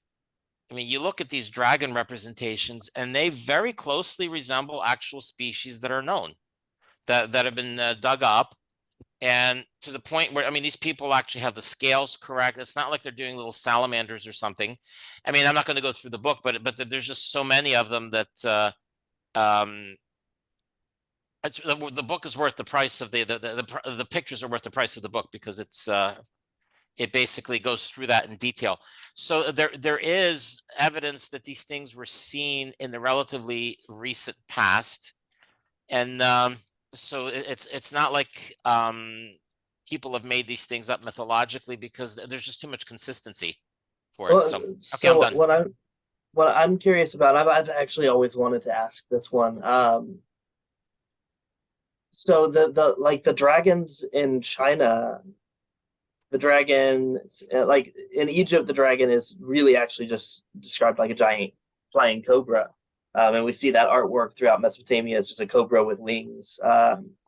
In China, it's more like a big snake with like Okay. legs and like the head of a lion. Um, so like we have things that are kind of dragon-esque, but they really, until we get like they really vary in what they look like. And so how would a Chinese dragon, for instance, fit into that? Okay, well, basically for the same reason, like you have giraffes in Kenya, but you don't have them in Ohio. It'll be kind of neat to have them up here in Ohio, but the thing is, varying species lived in varying places. Like in China, they would have had a long, like a longish lizard-like creature with legs, kind of like an exaggerated chameleon. You know, and I mean, there are reports that I've read of about that, you know, the emperor actually had them as pets or as even as pack animals. Now, if you go to the Middle East, you read, I think, Herodotus and some of the other historians, that apparently you had the rhamphorhynchoid type creatures that they called them the saraphs, but that you had basically the tinier version of the pterosaur that'd be like maybe 4 feet long with the tail and the little diamond shaped rudder at the end. That they lived in trees and they had poisonous fangs. And so, I mean, when you have the Old Testament account of the seraph serpents attacking the Israelites, I mean, they weren't regular snakes because you can run away from a regular snake. Flying creatures, no, they swoop down on you and bite you. And also apparently the frankincense trees were a favorite of these critters, and so they roosted in these trees, and so the people were really they were afraid of them, and they had to burn special fires next to for the smoke to drive these critters away so you could harvest the frankincense. So that would be a species that would fit into the Middle East. And then in Europe, apparently you had a lot of different varieties of dinosaurs that were not so much the Brontosaurus types, but the smaller versions of like the T-Rex and variations thereof. And so that's represented in there, and the Protoceratops and those kinds. So that you have those.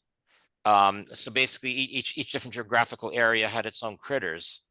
And the other thing to remember is these things were noxious. I mean, they weren't cuddly and cute like kittens and dogs.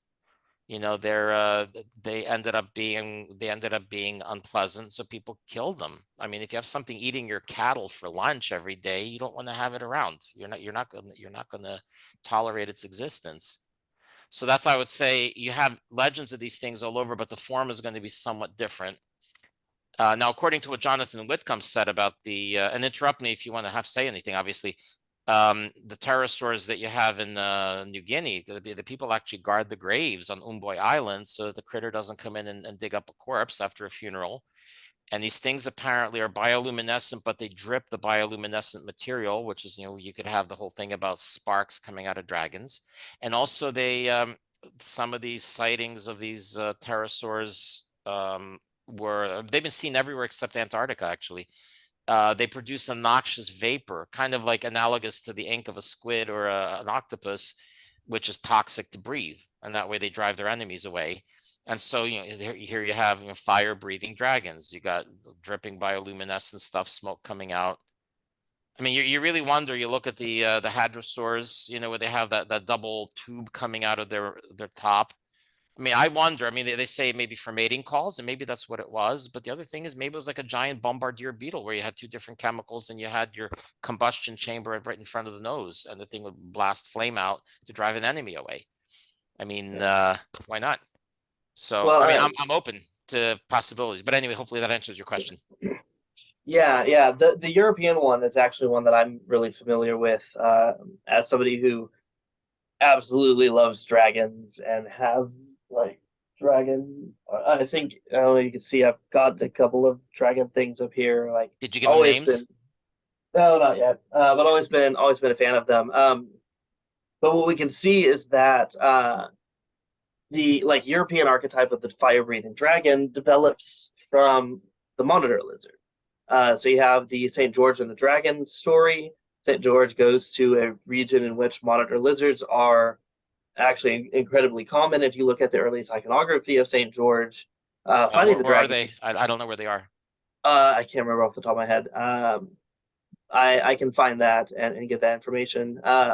But the creature he fights, the descriptions in the story seem to describe something similar to a monitor lizard, and the early paintings show it's a monitor lizard.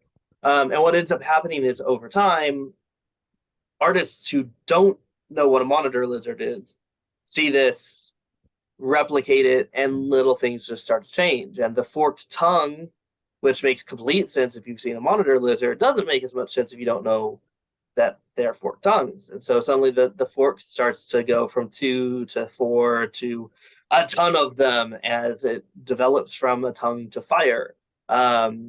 Other parts of the anatomy start to become more exaggerated pieces, and other pieces, folklore get wrapped up, and we can see as the artwork for the monitor or for the dragon develops, it goes from we can see it evolve from the monitor lizard to, throughout time in Europe, it evolves into the winged fire-breathing dragon. which Now, what is he points out here, I mean, he connects, obviously, like I told you, all the different types into that he goes through into various species that we already know about now, which weren't necessarily known 100 years ago, but more likely were known to the people in Europe. But he points out that the dragon depictions basically cease after the mini ice age in Europe. They had that air, I forget how many years it was, where it was just unusually cold weather all the time, and these critters couldn't survive it. when was the mini ice age? I forget. It was something like 1500s into the 1600s, something like that. Oh, 16th, 17th century, yeah, 1500s, 1600s. Yeah, I mean, I remember reading, I mean, during the time of Henry VIII, the Thames froze over all the time in London. Now it rarely does that. So that would have killed these critters off. And because again, for me, that's a data set, a data point. You have all this artwork suddenly ceasing. I mean, you could argue it was a Protestant revolt. It could be anything, but yeah, ultimately, I mean, but there were Catholic areas of Europe that remain Catholic, but it ceased appearing there too. So obviously, there must have been some climatic thing that eliminated these creatures, and so people were no longer depicting them.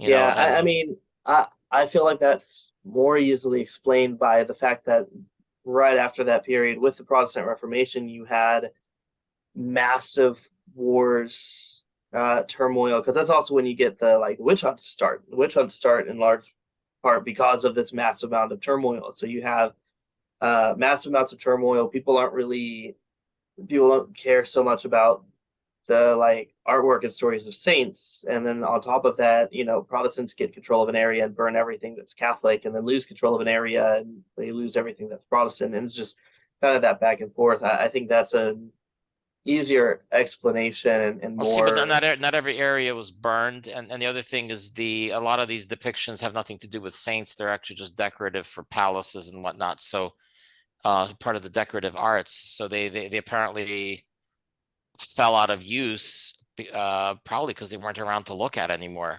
I suspect and this is something worth investigating. Again, this is kind of up your alley because you're more archaeologically oriented. What's the development of the depiction of birds in European art over the past 2 millennia as compared to dragons, as opposed to, let's say, deer, stuff like that. So that's something to ponder. Yeah, So, no, absolutely.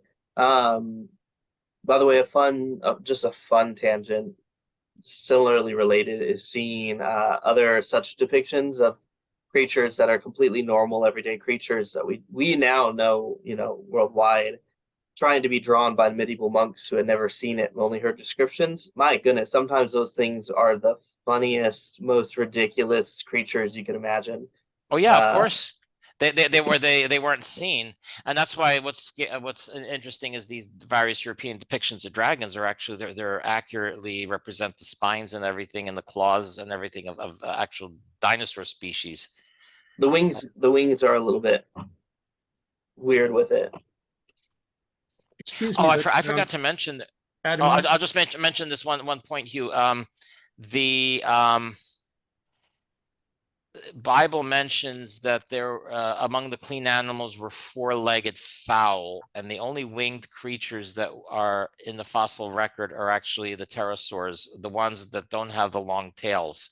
They actually can walk on all because they have 2 fingers spread out for their wing membrane, and then the remaining 3 act as a foot, so they actually can walk. And if you look at the Wikipedia article about pterosaurs, they actually have pictures of them, depictions of them in that mode, 4-legged. Okay, so I'm done. Sorry, Hugh. no, it's just that we've gone beyond the agreed upon time frame, and I'd just like to, if I could, make one comment, and then if I'm going to say the closing prayer, I'm going to have to do it. Okay. Dan? Okay. Sure. So is it all right to make a comment? Sure. Yeah, that's fine. Okay, so Brenden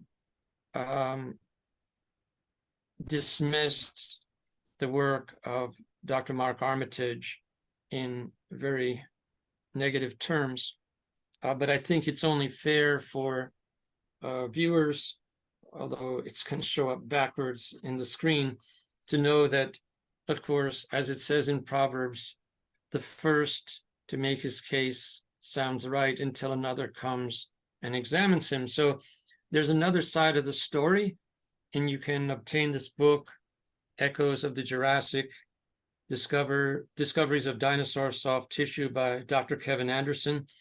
You can get it through the Kolbe Center, or you can get it through CRS Books. And it shows that Dr. Armitage's book, Dr. Armitage's work is not amateurish or anything that can just be dismissed. And it's very well documented that his work just contributes to a mountain of evidence now that soft tissue, intact proteins have been preserved from dinosaurs. Mary Schweitzer defended that to the end. She just didn't like creationists drawing the conclusion from that the Earth was much younger than according to the standard geochronology. But all her attempts to explain how proteins could be preserved for millions of years fell very short, because what we know of the degradation of proteins in any kind of experimental setting, even when you try to use some kind of chemical means like putting iron close to the material or something like that, it doesn't begin to explain how this material could be preserved for millions of years. And that's on top of the discovery of carbon-14 in so many different kinds of remains of plants and animals that are alleged to be millions of years old, but couldn't possibly be if they contain substantial amounts of carbon-14. So again, I just encourage everybody to read this book and go to the sources, because Dr. Anderson gives his sources, and you can then compare those sources to the ones that Brenden will provide, and you can decide for yourselves where the truth lies. May I say the last prayer? Yeah. Dan? Sure. Okay. Yes. In the name of the Father, the Son, the Holy Ghost. Amen. Father, we thank you again for all your blessings. We ask your forgiveness for any ingratitude, irreverence, or any lack of appreciation for you and your gift of creation that may have been offered to you. We ask you to send the Holy Spirit upon us to enlighten us and to help us to know the truth. And we ask this in the name of Jesus, in the name of the Father, the Son, and the Holy Ghost. Amen. Amen. All right. All right. Thank you all for joining, and I hope you all have a good night. You I too. Hey, God appreciate it. bless Y'all y'all. too. Okay, bye. Bye-bye.